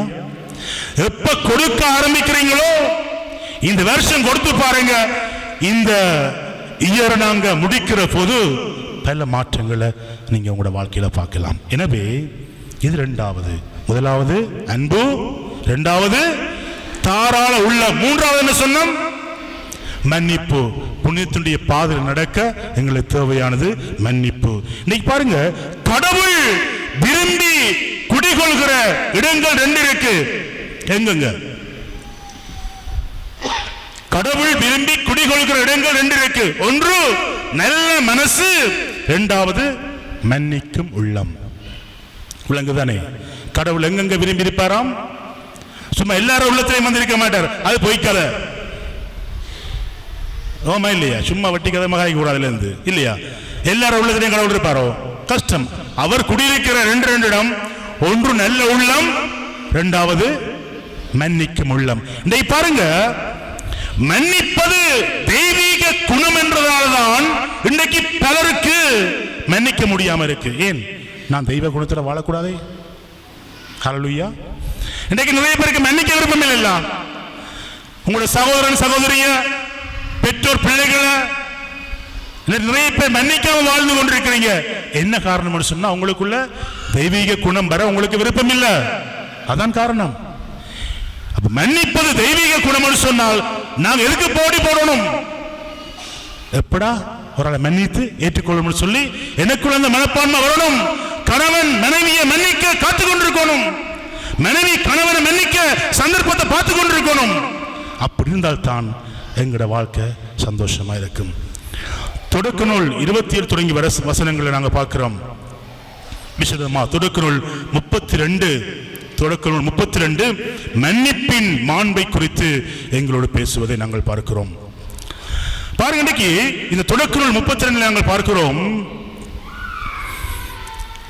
அண்ணன் தலைமகன் பிள்ளை ஆசீர்வாதத்தை வஞ்சகமாக தட்டி பறிக்கிறான் யாக்கோப்பு. அப்ப அண்ணன் பேர் என்ன? ஏசாயு இல்லையா? ஏசா. நான் ஸ்டோரிக்குள்ள போனா டைம் போகும், அதனால நான் ஷார்ட் பண்றேன். அப்ப அண்ணன் தான் தலைச்சன் பிள்ளை, அவன் ஆசிர யாரு தட்டி பறிக்கிறான்? யாக்கோப்பு தட்டி பறிக்கிறான். இப்ப யாக்கோப்பு தட்டி பறிச்சான் என்ற உண்மையை ஏசா அறிந்து கொள்றார். போயிட்டு வாசிச்சு பாருங்க. தொடக்க நூல் புத்தகம் சூப்பரான புத்தகம். இந்த திருக்குடும்ப ஆண்டுல எல்லாரும் வாசிக்க வேண்டிய ஒரு புத்தகம் நான் ரெக்கமெண்ட் பண்ணுவேன். எது? தொடக்க நூல் புத்தகம். இந்த வருஷத்துக்குள்ளேயாவது ஒவ்வொரு எடுத்து வாசிங்க இந்த புத்தகத்தை. 32ஆம் அதிகாரம் மன்னிப்பின் மாண்பை குறித்து பேசுது. அப்ப தனக்கு வர வேண்டிய ஆசிரியர் தன் தம்பி தட்டி பறிச்சுட்டு போறான், கள்ளக்களவா எடுத்துட்டு போயிட்டான் என்பதை ஏசா அறிந்து கொள்கிறான். அப்படின் என்ன சொன்னான்? எப்படியாவது நான் இவனை பழி வாங்குவேன் என்று சொல்லி ஏசா சபதம் போடுறான். இப்ப யாக்கோப்பு ஊர்ல இருக்கலாமா? இருந்திருப்பாரா? அடுத்து வாசிச்சு பாருங்க, இருந்தாரா இல்லையான்னு சொல்லி. நான் சொல்ல மாட்டேன். அப்ப என்ன நடக்குது? யாக்கோப்பு தன் மனைவி பிள்ளைகளோட சொத்து சுகத்தோட வாழ்ந்து கொண்டிருக்கிறார். அவர் போயிட்டார், நாட்டை விட்டு ஊரை விட்டு போயிட்டார். அதை சொல்லுவோம், எதையும் ஊரை விட்டு போயிட்டார். போயிட்டு அங்க மனைவி பிள்ளைகளோட சந்தோஷமா வாழ்ந்துட்டு திருப்பி ஊருக்கு வாரார். கொஞ்ச காலத்துக்கு பிறகு வந்தா சந்தோஷமா இருக்குமா? மன்னனை பற்றி ஒரு பயம் இருக்குமா இல்லையா? எப்படா கால வாருவான், எப்படா நம்மளை கொல்லுவான்னு சொல்லி ஒரு பயம். அப்ப என்ன செய்கிறார் இந்த யாக்கோப்பு? ஆண்டவருக்கு முன்னால போய் ஜெபிக்கிறார். வாசிங்க கேட்போம். 32ஆம் அதிகாரம் 11ஆம் வசனம். என் சகோதரர் ஏசாவுக்கு நான் மிகவும் அஞ்சுகிறேன். அவர் கை நின்று என்னை விடுவித்தருளும். இல்லையேல் அவர் வந்து என்னையும் என் பிள்ளைகளையும் தாய்களையும் தாக்குவார். பாருங்க, இப்ப யாக்கோப்புக்குள்ள வந்த பயன்தான் ஆண்டவர்கிட்ட போய் சொல்றார், எப்படி அவங்களை கொண்டு. ஆனால் ஏசா என்ன செய்கிறார்? ஏசாவு பெருந்தன்மையோடு நடந்து கொள்கிறார். தன்னுடைய சகோதரனை பகை உணர்வோடு பார்க்காமல் மன்னித்து மரியாதையோடு ஏற்றுக்கொள்கிறார். ஹல்லேலூயா, ஹல்லேலூயா. அப்ப அவர் மன்னித்து மரியாதையோடு தன்னுடைய சகோதரன் யாக்கோப்பை ஏற்றுக்கொண்ட போது யாக்கோப்பு என்ன சொன்னார்? வாசி கேட்போம். 33:10.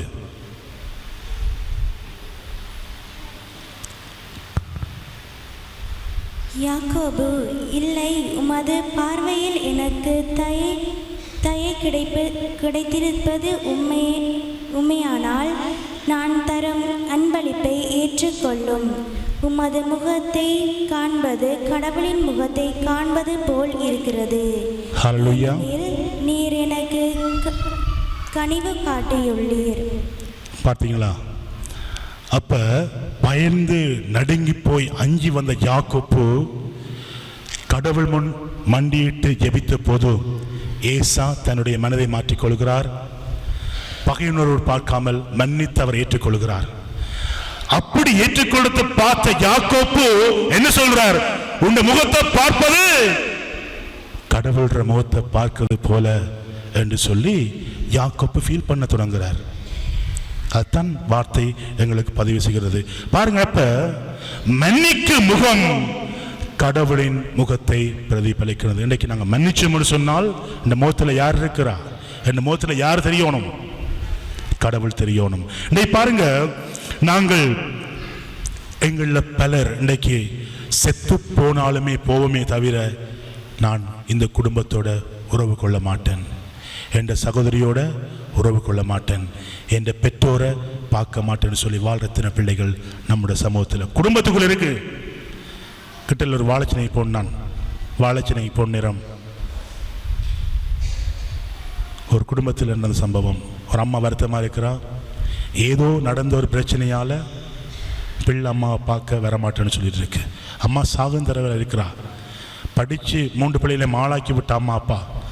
இப்போ அம்மா சாகுந்தர வேலை வைத்தியசாலையில் இருந்த வீட்டில் இருக்கிறா. நாட்கள் எண்ணிக்கொண்டு இருக்கிறா. வைத்தியசாலை அனுப்பிட்டாங்க. இன்றைக்கும் பிள்ளை ஏதோ ஒரு வெஞ்சத்தை தன்னை மனசில் வச்சு அம்மா பார்க்காம இருக்கு. ஆனால் படிக்க வச்ச அம்மா அந்த பிள்ளையும் உருவாக்கி விட்டா. ஏதோ ஒரு வளவு பிரச்சனையாக இருக்கலாம், ஆயிடனோ, நான் டீட்டெயிலாக போக விரும்பலை. குடும்ப பிரச்சனை அண்டை பாருங்க. இப்படி ஒரு வைராக்கியம் எத்தனை நாளைக்கு எனக்குள்ள இருக்க போகுது? அம்மா அப்பா உயிரோடு இருக்கும் வரைக்கும் தானே எனக்கு. அதுக்கு பிறகு அம்மா அப்பா இறந்த பிறகு அந்த பெட்டியில் அடிச்சு கத்திரிக்கு நான் ஒரு வீட்டுக்கு போயிட்டு ஏசன் நான் அவளை கூப்பிட்டு வச்சுங்க வா. அம்மா வருத்தமாக இருக்கக்குள்ள பார்க்கல. திருக்கோயில் இருக்கும்போது ஒரு வீட்டில் கடைசியாக நாங்கள் வந்து வைத்திய மரத்தில் கொண்டு வச்சு நான் 3 வருஷம் நான் பார்த்தேன். நான் பிறகு வாராங்க அம்மா செத்தனோடனே அம்மா கொண்டு வரத்துக்கு நான் சொன்னேன் 3 வருஷமும் வைத்திய மரத்தில் அவங்க பார்த்த காசை கொடுத்து போட்டு கொண்டு வரால் எடுத்துகிட்டு போ சபத்தை. அந்த அம்மா என்னட்ட சொன்னா, மகன் நீதான் 2 சபத்தை அடக்கம் சொன்னோம். அவள் இறந்தது உயிர்ப்பு ஞாயிறு அன்றைக்கு. உயிர்ப்பு ஞாயிறு அன்றைக்கு இறந்தா. வந்தாங்க எல்லாரும். சாப்பிட்றதுக்கு ஒரு வாய் சாப்பாடு கொடுக்க தெரியாத நீ சிஸ்டமார் போட்ட சாரியை பற்றி கதைக்கிறான். இந்த சாரியோடைய எண்டம்மாவை அடக்கம் செய்யறேன் நாங்கள் போய் வாங்கிட்டு வாங்கண்டு அனுப்பி போட்டு நான் போய் அடக்கம் செஞ்சு போட்டு மூடி போட்டு வந்துட்டேன். விலங்கு தானே. அப்போ வாழக்குள்ள அம்மா அப்பா பாருங்க, சகோதரங்களோட அன்பா இருங்க. இந்த திருக்குடும்ப ஆண்டில் நாங்கள் செய்ய வேண்டிய அதுதான். ஓமா இல்லையா? அப்போ இன்றைக்கு நாங்கள் சிந்திக்க வேண்டிய விடயம் இந்த குடும்ப வாழ்வு புனிதத்தை நோக்கி பயணிக்கணும்னு சொல்லி நாங்கள் வார்த்தையாக பேசிட்டு போகிறதுல இல்லை. இன்றைக்கு ஏதாவது கொண்டு போங்க வீட்டுக்கு. அப்போ இந்த குடும்பம் இந்த திருக்குடும்ப ஆண்டில் மட்டுமில்லை, இனி வர்ற ஆண்டுகள்லையும் நல்லா இருக்கணும்னு சொன்னால் இந்த வருஷம் சீர்தூக்கி பாருங்கள். குடும்ப வாழ்க்கையை நல்லா இருக்கிறோமா, அன்பாக இருக்கிறோமா, தாராள உள்ளத்தோடு இருக்கிறோமா, மன்னிப்போடு இருக்கிறோமா, இது 3 உங்களுக்குள்ள வருமானு சொன்னால் பர்சனலாக கணவனும் மனைவியும் பிள்ளைகளும் உள்வாங்கி கொண்டோம்னு சொன்னால் எங்களோட குடும்பம் புண்ணியத்தின் பாதையில் நடக்கும். ஆமேன். விளங்கவும் உமது பிரசன்னமாக எம்மிடம் விளங்கி எம்மை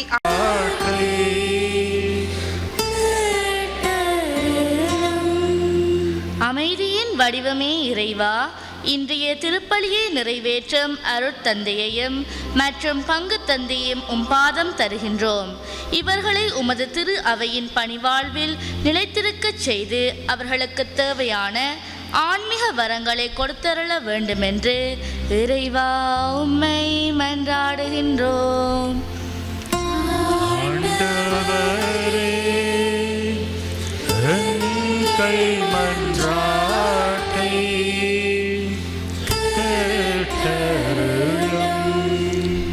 நல்லாயனாகிய இறைவா, இன்றைய 8ஆம் நவநாளினை சிறப்பிக்கின்ற தூய பற்றிமா மாதா வட்டார இறை குடும்பங்கள் மற்றும் திருப்பலியில் கலந்து கொண்டுள்ள ஏனைய குடும்பங்கள் ஒவ்வொன்றையும் உமது திருப்பாதம் தருகின்றோம்.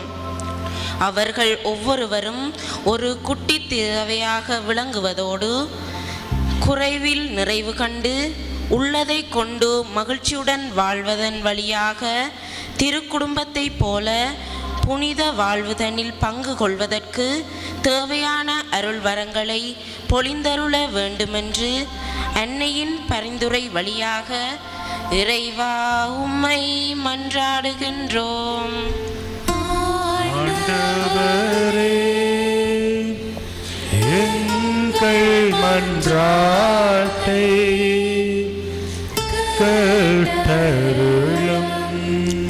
அன்பின் பிரசன்னமே இறைவா, எமது தாய் நாட்டுக்காக உம்மிடம் மன்றாடுகிறோம். எமது நாட்டை ஆளும் தலைவர்கள் ஒவ்வொருவரும் நல்ல பேரொளியாக எமக்கு வழிகாட்டவும், சகோதரத்துவம் நிறைந்த சமூகம் எங்களிடையே ஏற்படவும், இந்த சீரற்ற காலநிலையால் பாதிப்புற்று வேதனைப்படும் ஒவ்வொரு நல்லுள்ளங்களும் நீதானே கூட இருந்து அவர்களை திடப்படுத்த வேண்டுமென்று இறைவா உம்மை மன்றாடுகின்றோம்.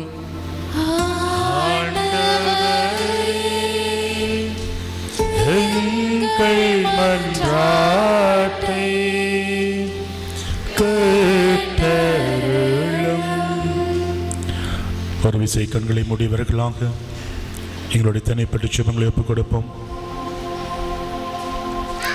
காணிக்கை எடுக்கிறார்கள் கொஞ்சம் இல்லைங்க. காணிக்கை எடுக்கிறார்கள் மற்றவர்கள் ப்ரே பண்ண கொஞ்சம் டைம் கொடுங்க.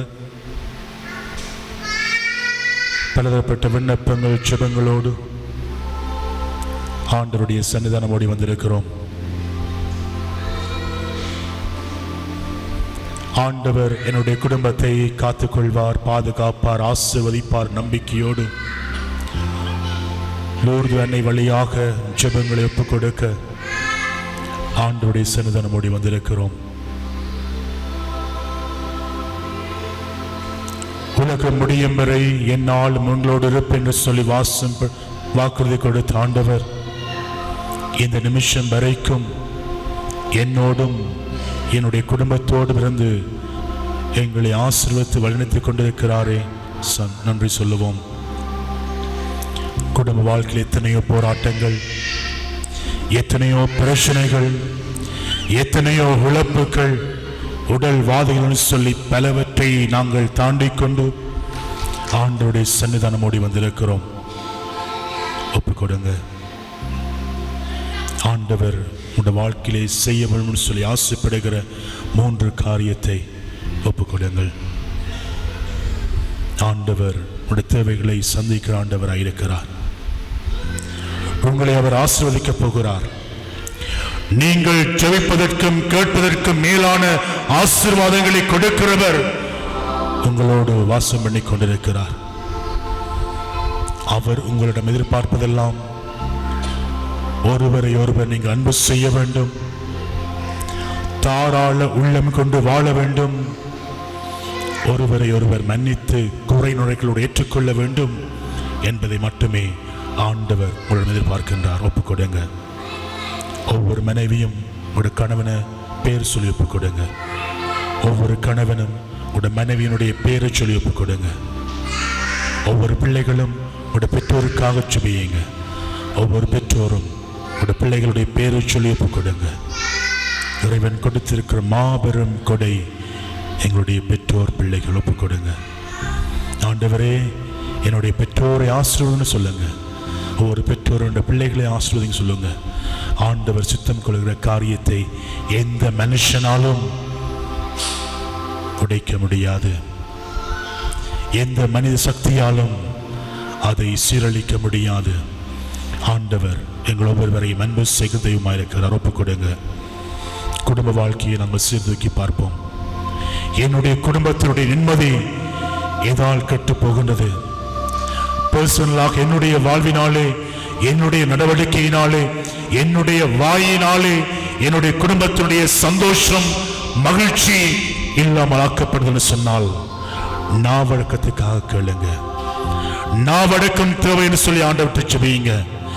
நல்ல சிந்தனை ஆண்டவரே எனக்குள்ளாய் ஊட்டி வளர்த்தரும் சொல்லி கேளுங்க. என்னுடைய குடும்பங்கள் ஒவ்வொன்றும் திரு குடும்பங்களாக அல்ல, ஆண்டவரே திரு குடும்பமாக வாழ வழி காட்டும்னு சொல்லி கேளுங்க. ஒப்புக் கொடுங்க. குடும்பங்களுக்குள்ளாக இருக்கிற கஷ்டங்கள் தீரவும், படிக்கிற பிள்ளைகள் நல்ல கல்வி அறியப்படவும், திருமணமான தம்பதிகளுக்கு குழந்தை பாக்கியம் கிடைக்கவும், வேலை வாய்ப்புக்காய் காத்துக் கொண்டிருக்கிற இளைஞர்கள் யுவதிகளுக்கு இறைவன் தாமே நல்ல வேலை வாய்ப்புகளை கொடுக்கவும் ஒப்புக் கொடுத்திருக்கமாக ஜெபிப்போம். இந்த நாளிலே வெளி பங்குகளிலிருந்து அன்னையினுடைய பதைக்கோடி வந்திருக்கிற எல்லா குடும்பங்களையும் பிள்ளைகளை ஆண்டவருக்கு ஒப்புக் கொடுக்கிறேன்.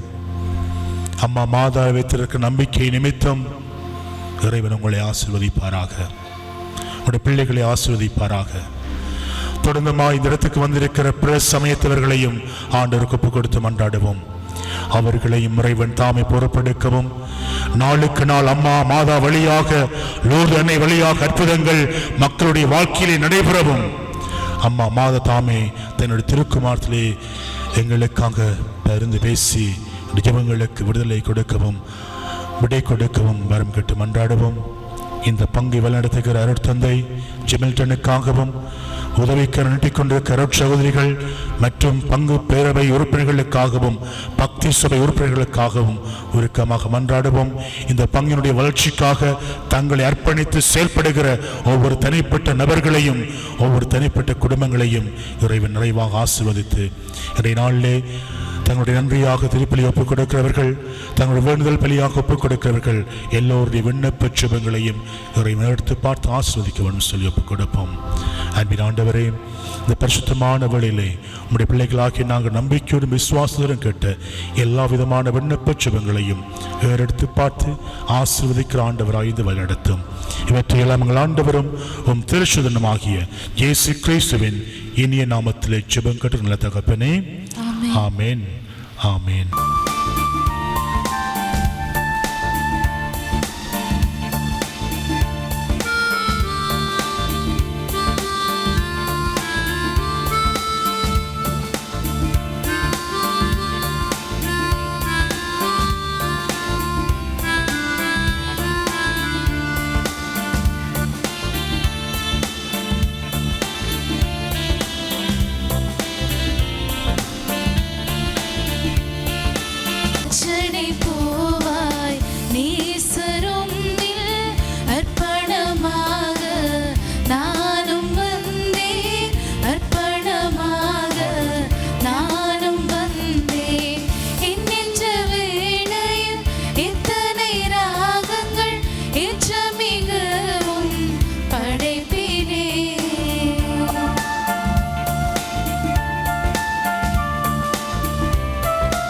ஆண்டவரே சாப்பிட்டுக்கிறோம்.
சகோதர சகோதரிகளே, என்னுடைய கல்வாரி பலி எல்லாம் வல்ல தந்தையாக கேட்டு தாக்கும்படி மன்றாடுங்கள்.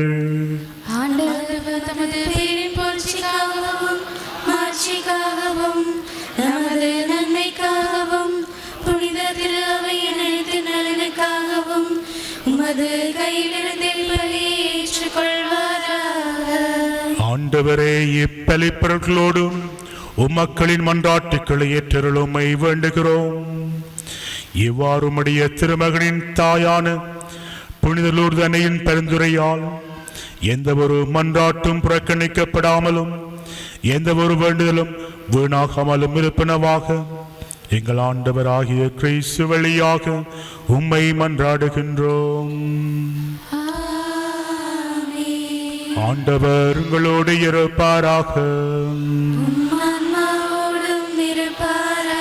இதயங்களை மேலே எழுப்புங்கள். நம் இறைவனாகிய ஆண்டவருக்கு நன்றி கூறுவோம்.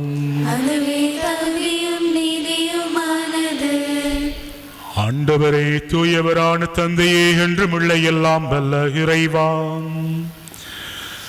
என்னால் விடத்தில் நாங்கள் உமக்கு நன்றி செலுத்துவதும் எப்பொழுதும் கன்னியான புனித மரியாவின் வணக்க நாளில் நாங்கள் உம்மை போற்றி புகழ்ந்து மாட்சிப்படுத்துவதும் மெய்யாகவே தகுதியும் நீதியுமாகும்.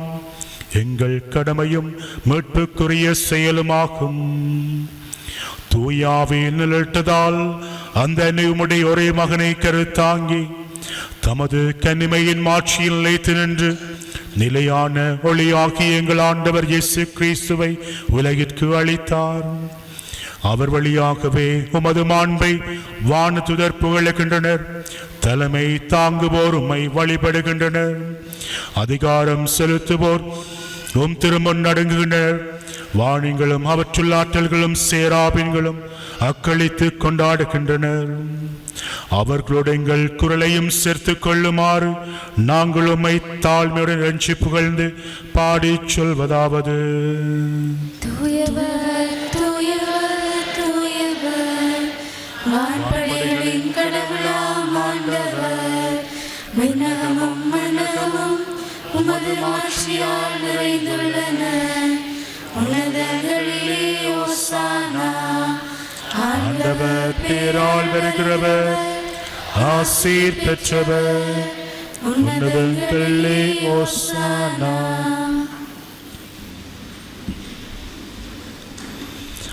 ஆண்டவரே மெய்யாகவே தூயவர், தூய்மை அனைத்துக்கு முற்று. ஆகவே உம்முடைய தூய ஆவியை பொழிந்து இக்காணிக்கைகளை தூய்மைப்படுத்த வேண்டும் என்று உம்மை மன்றாடுகின்றோம். இவ்வாறு எங்கள் ஆண்டவர் இயேசு கிறிஸ்துவின் உடலும் இரத்தமுமாக எங்களுக்கு இவை மாறுவனவாக. அவர் பாடுபட உளம் கிணித்தமை கையளித்த போது அப்பத்தை எடுத்து நன்றி செலுத்தி அதை பிட்டு தம் சீடர்களுக்கு அளித்து அவர் கூறியதாவது: அனைவரும் இதிலிருந்து பெற்று உண்ணுங்கள், ஏனெனில் இது உங்களுக்காக கையளிக்கப்படும் என் உடல்.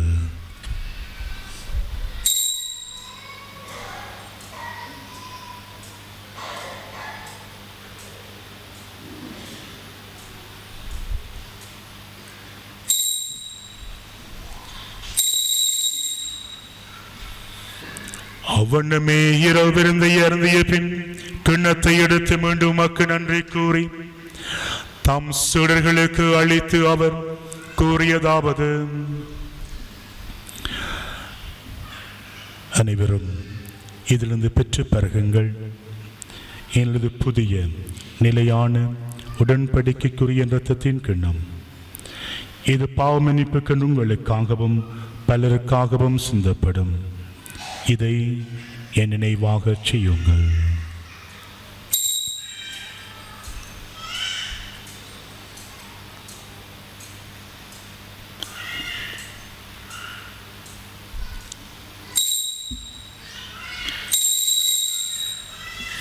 நம்பிக்கையின் மறைபொருள். ஆண்டவரே, நீர் வருமளவும் உமது இறப்பினை அறிக்கையிடுகின்றோம், உமது உயிர்ப்பினையும் எடுத்துரைக்கின்றோம். ஆகவே ஆண்டவரே, நாங்கள் கிறிஸ்துவின் இறப்பினையும் உயிர்ப்பினைவு கூர்ந்து வாழ்வதரும் அப்பத்தையும் உட்பளிக்கும் கிண்ணத்தையும் உமக்கு ஒப்புக் கொடுக்கின்றோம். உம் திருமன்றும் அக்கூலியம் புரிய தகுந்தவர்கள் எங்களை ஏற்றுக்கொண்டீர். எனவே உமக்கு நன்றி செலுத்துகின்றோம். மேலும் கிறிஸ்துவின் உடலும் இரத்தத்திலும் பங்குள்ளும் எங்களை தூய ஆவியார் ஒன்று சேர்க்க வேண்டும் என உம்மை தாழ்மையுடன் மன்றாடுகின்றோம்.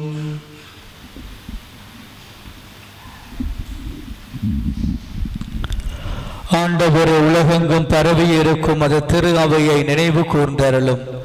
எங்கள் திருத்தந்தை லியோ, எங்கள் மறைமாவட்டத்தின் அப்போஸ்தலிக்க பரிபாலகர் ஆயர் அண்டன் ரஞ்சித், எல்லா திருநிலையினர் ஆகிய அனைவரோடும் உமது திரு அவை அன்பில் நிறைவு பெறச் செய்தருளும்.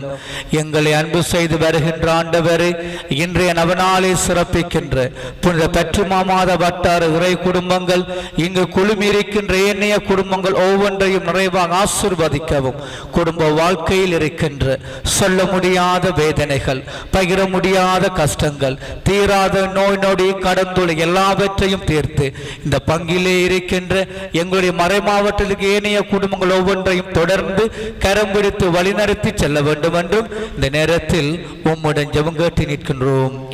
மேலும் உயிர்த்தலும் எதிர்நோக்குடன் துயில் கொள்ளும் எங்கள் சகோதர சகோதரிகளையும் இறந்தோர் அனைவரையும் இரக்கத்துடன் நினைவு கூர்ந்து உமது திருமுக ஒளியினுள் ஏற்றருளும். எங்கள் அனைவர் மீதும் இரக்கமாயிரும். கடவுளின் கன்னி தாயான புனித மரியா, அவருடைய கணவரான புனித யோசேப்பு, எங்கள் பங்கின் பாதுகாவலியா புனித லூர்து அன்னை, புனித திருத்தூதர்கள், இவ்வுலகில் உமக்கு உகந்தவராயிருந்தோராகிய புனிதர் அனைவருடனும் நாங்கள் நிலைவாழ்வில் பங்கு கொள்ளும் தகுதி பெற்று உம் திருமகன் இயேசு கிறிஸ்து வழியாக உம்மை புகழ்ந்தேற்றும் பெறமருள உம்மை மன்றாடுகின்றோம்.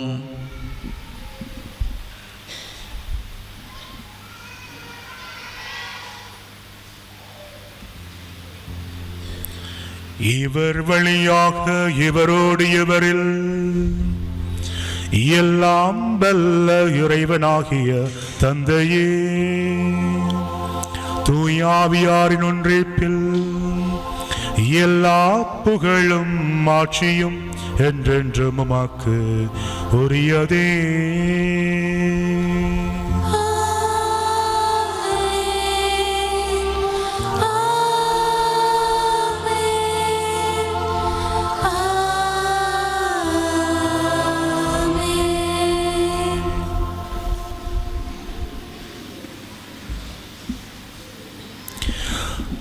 மீட்பரின் கட்டளையால் கற்பிக்கப்பட்டு இறை படிப்பினையால் பயிற்சி பெற்ற நாம் துணிந்து சொல்வோம். விண்ணுலகில் இருக்கிற எங்கள் தந்தையே, உமது பெயர் தூயதென போற்றப் பெறுக. உமது ஆட்சி வருக. உமது திருவிழம் விண்ணுலகில் நிறைவேறுவது போல மண்ணுலகிலும் நிறைவேறுக. எங்கள் அன்றாட உணவை இன்று எங்களுக்கு தாரும். எங்களுக்கு எதிராக குற்றம் செய்வோரை நாங்கள் மன்னிப்பது போல எங்கள் குற்றங்களை மன்னியும். எங்களை சோதனைக்குட்படுத்தாதேயும், தீமையில் எங்களை விடுவித்தருளும்.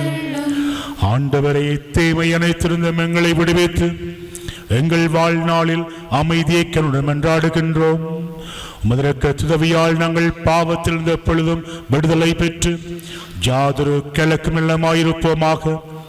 நாங்கள் நம்பியிருக்கும் பேர்மத்திற்காகவும் எமட்பராகிய இயேசு கிறிஸ்துவின் இரண்டாம் வருகைக்காகவும் காத்திருக்கின்றோம்.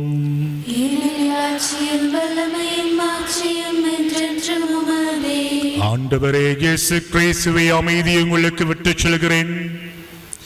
என் அமைதி உங்களுக்கு அளிக்கும் திருச்சொல்லுக்கு மொழிந்தீரேன். எங்கள் பாவங்களை பாராமல் உமது திரு அவையின் நம்பிக்கையை கண்ணோக்கி உமது திருவிழத்துக்கு ஏற்ப அமைதியும் ஒற்றுமை மளித்திருள திருவிழம் கொள்வீராக. என்றென்றும் வாழ்ந்து ஆட்சி செய்கின்றவர் நீரே. ஆண்டவருடைய நிலையான அமைதி என்றும் உங்களோடு இருப்பதாக. ஒருவருக்கொருவர் நம் ஆண்டவர் இயேசு கிறிஸ்துவின் அமைதியை பக்கத்தில் இருக்கிற முகத்தை பார்த்து முகங்களை பார்த்து புன்சிரிப்போட அந்த சமாதானத்தை நாங்கள் பகிர்ந்து கொள்வோம். கிறிஸ்துவின் அமைதி உங்களோடு இருப்பதாக.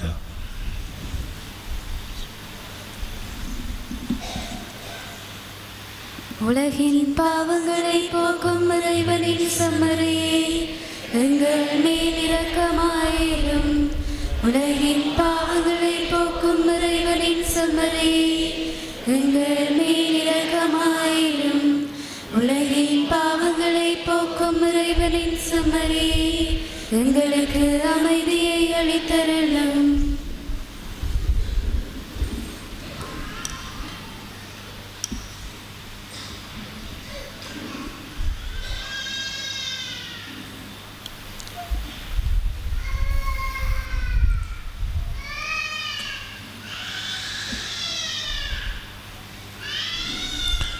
இதோ இறைவனின் செம்மறி, இவ்வுலகின் பாவங்களை போக்குகின்றவர். இந்த திருக்குடும்ப ஆண்டிலே அன்பு, தாராள உள்ளம், மன்னிப்பு கொண்டு வாழ அழைக்கிற ஆண்டவர். இவருடைய திருவிருந்துக்கு அழைக்க பெற்ற நானும் நீங்களும் என்று பெறு பெற்றோர்.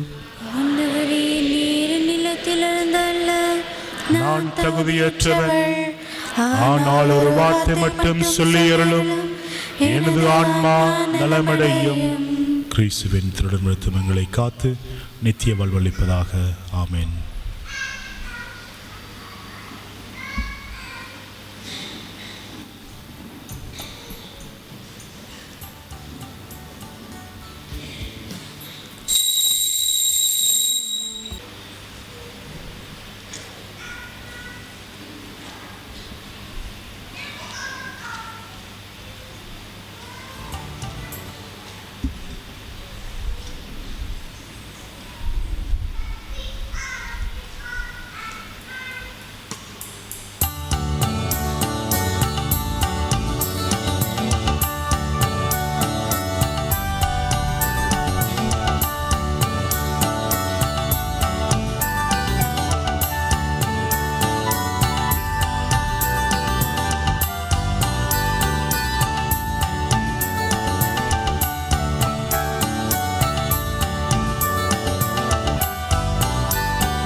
நன்றி கூறி ஜெபிப்போமாக. எங்கள் மீட்பின் மறையுண்மைகளை பெற நாங்கள் தகுதி பெறுவோமாக.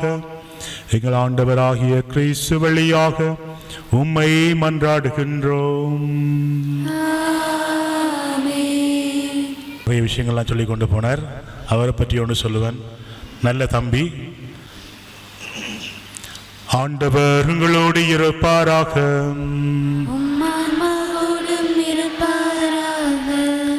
எல்லாம் வல்ல ஜீவிக்கின்ற இறைவன் தந்தை மகன் தூயாவியார் உங்களையும் உங்கள் குடும்பங்களையும் ஆசீர்வதிப்பாராக.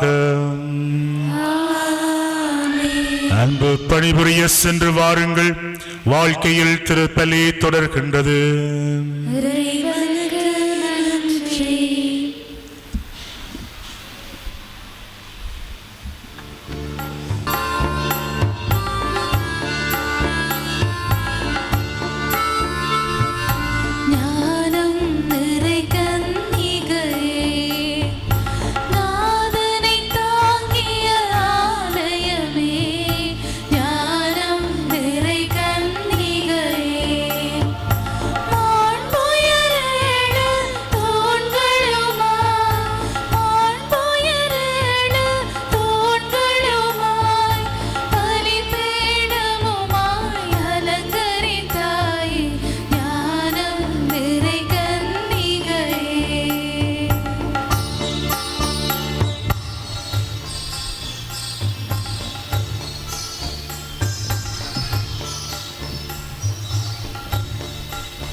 இயேசு கிறிஸ்துவினுடைய திருவாக்குத்தத்தங்களுக்கு நாங்கள் பாத்திரவான்களாய் இருக்கத்தக்கதாக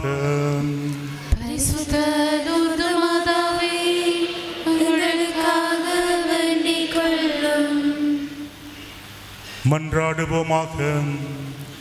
இரக்கமிக்க இறைவா, வலுவற்ற நாங்கள் உம் உதவியையும் அடைக்கலத்தையும் நாடி வருகின்றோம்.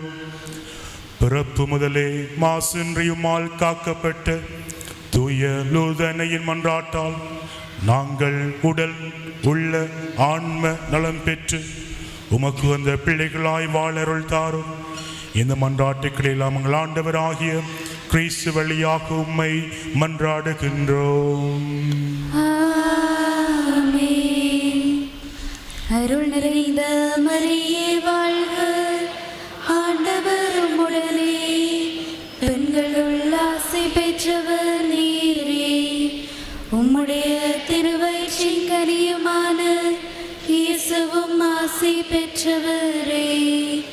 புனித மரியே, இறைவனின் தாயே, பாவிகளாயிருக்கிற எங்களுக்காக இப்பொழுதும் எங்கள் இறப்பின் வேளையிலும் வேண்டிக் கொள்ளும். ஆமென்.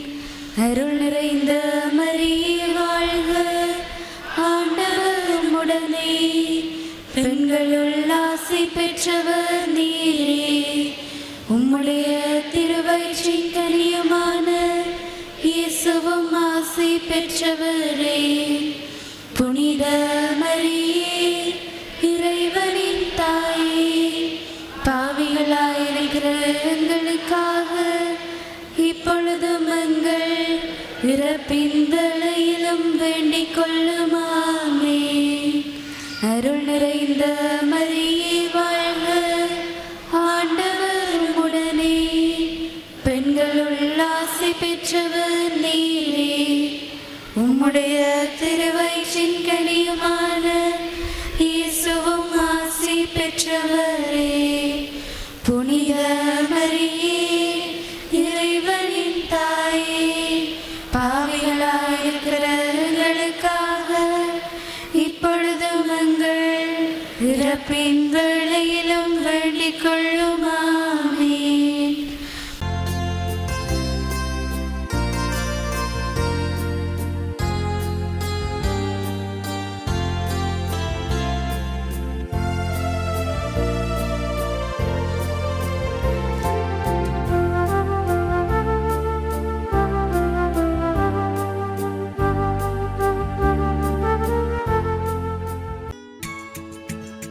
ஹோலி மேடையில் புத்தம்புது நிகழ்ச்சிகளை உடனுக்குடன் பார்த்து மகிழ எமது ஃபேஸ்புக் மற்றும் யூடியூப் பக்கத்தை லைக் செய்யுங்கள்.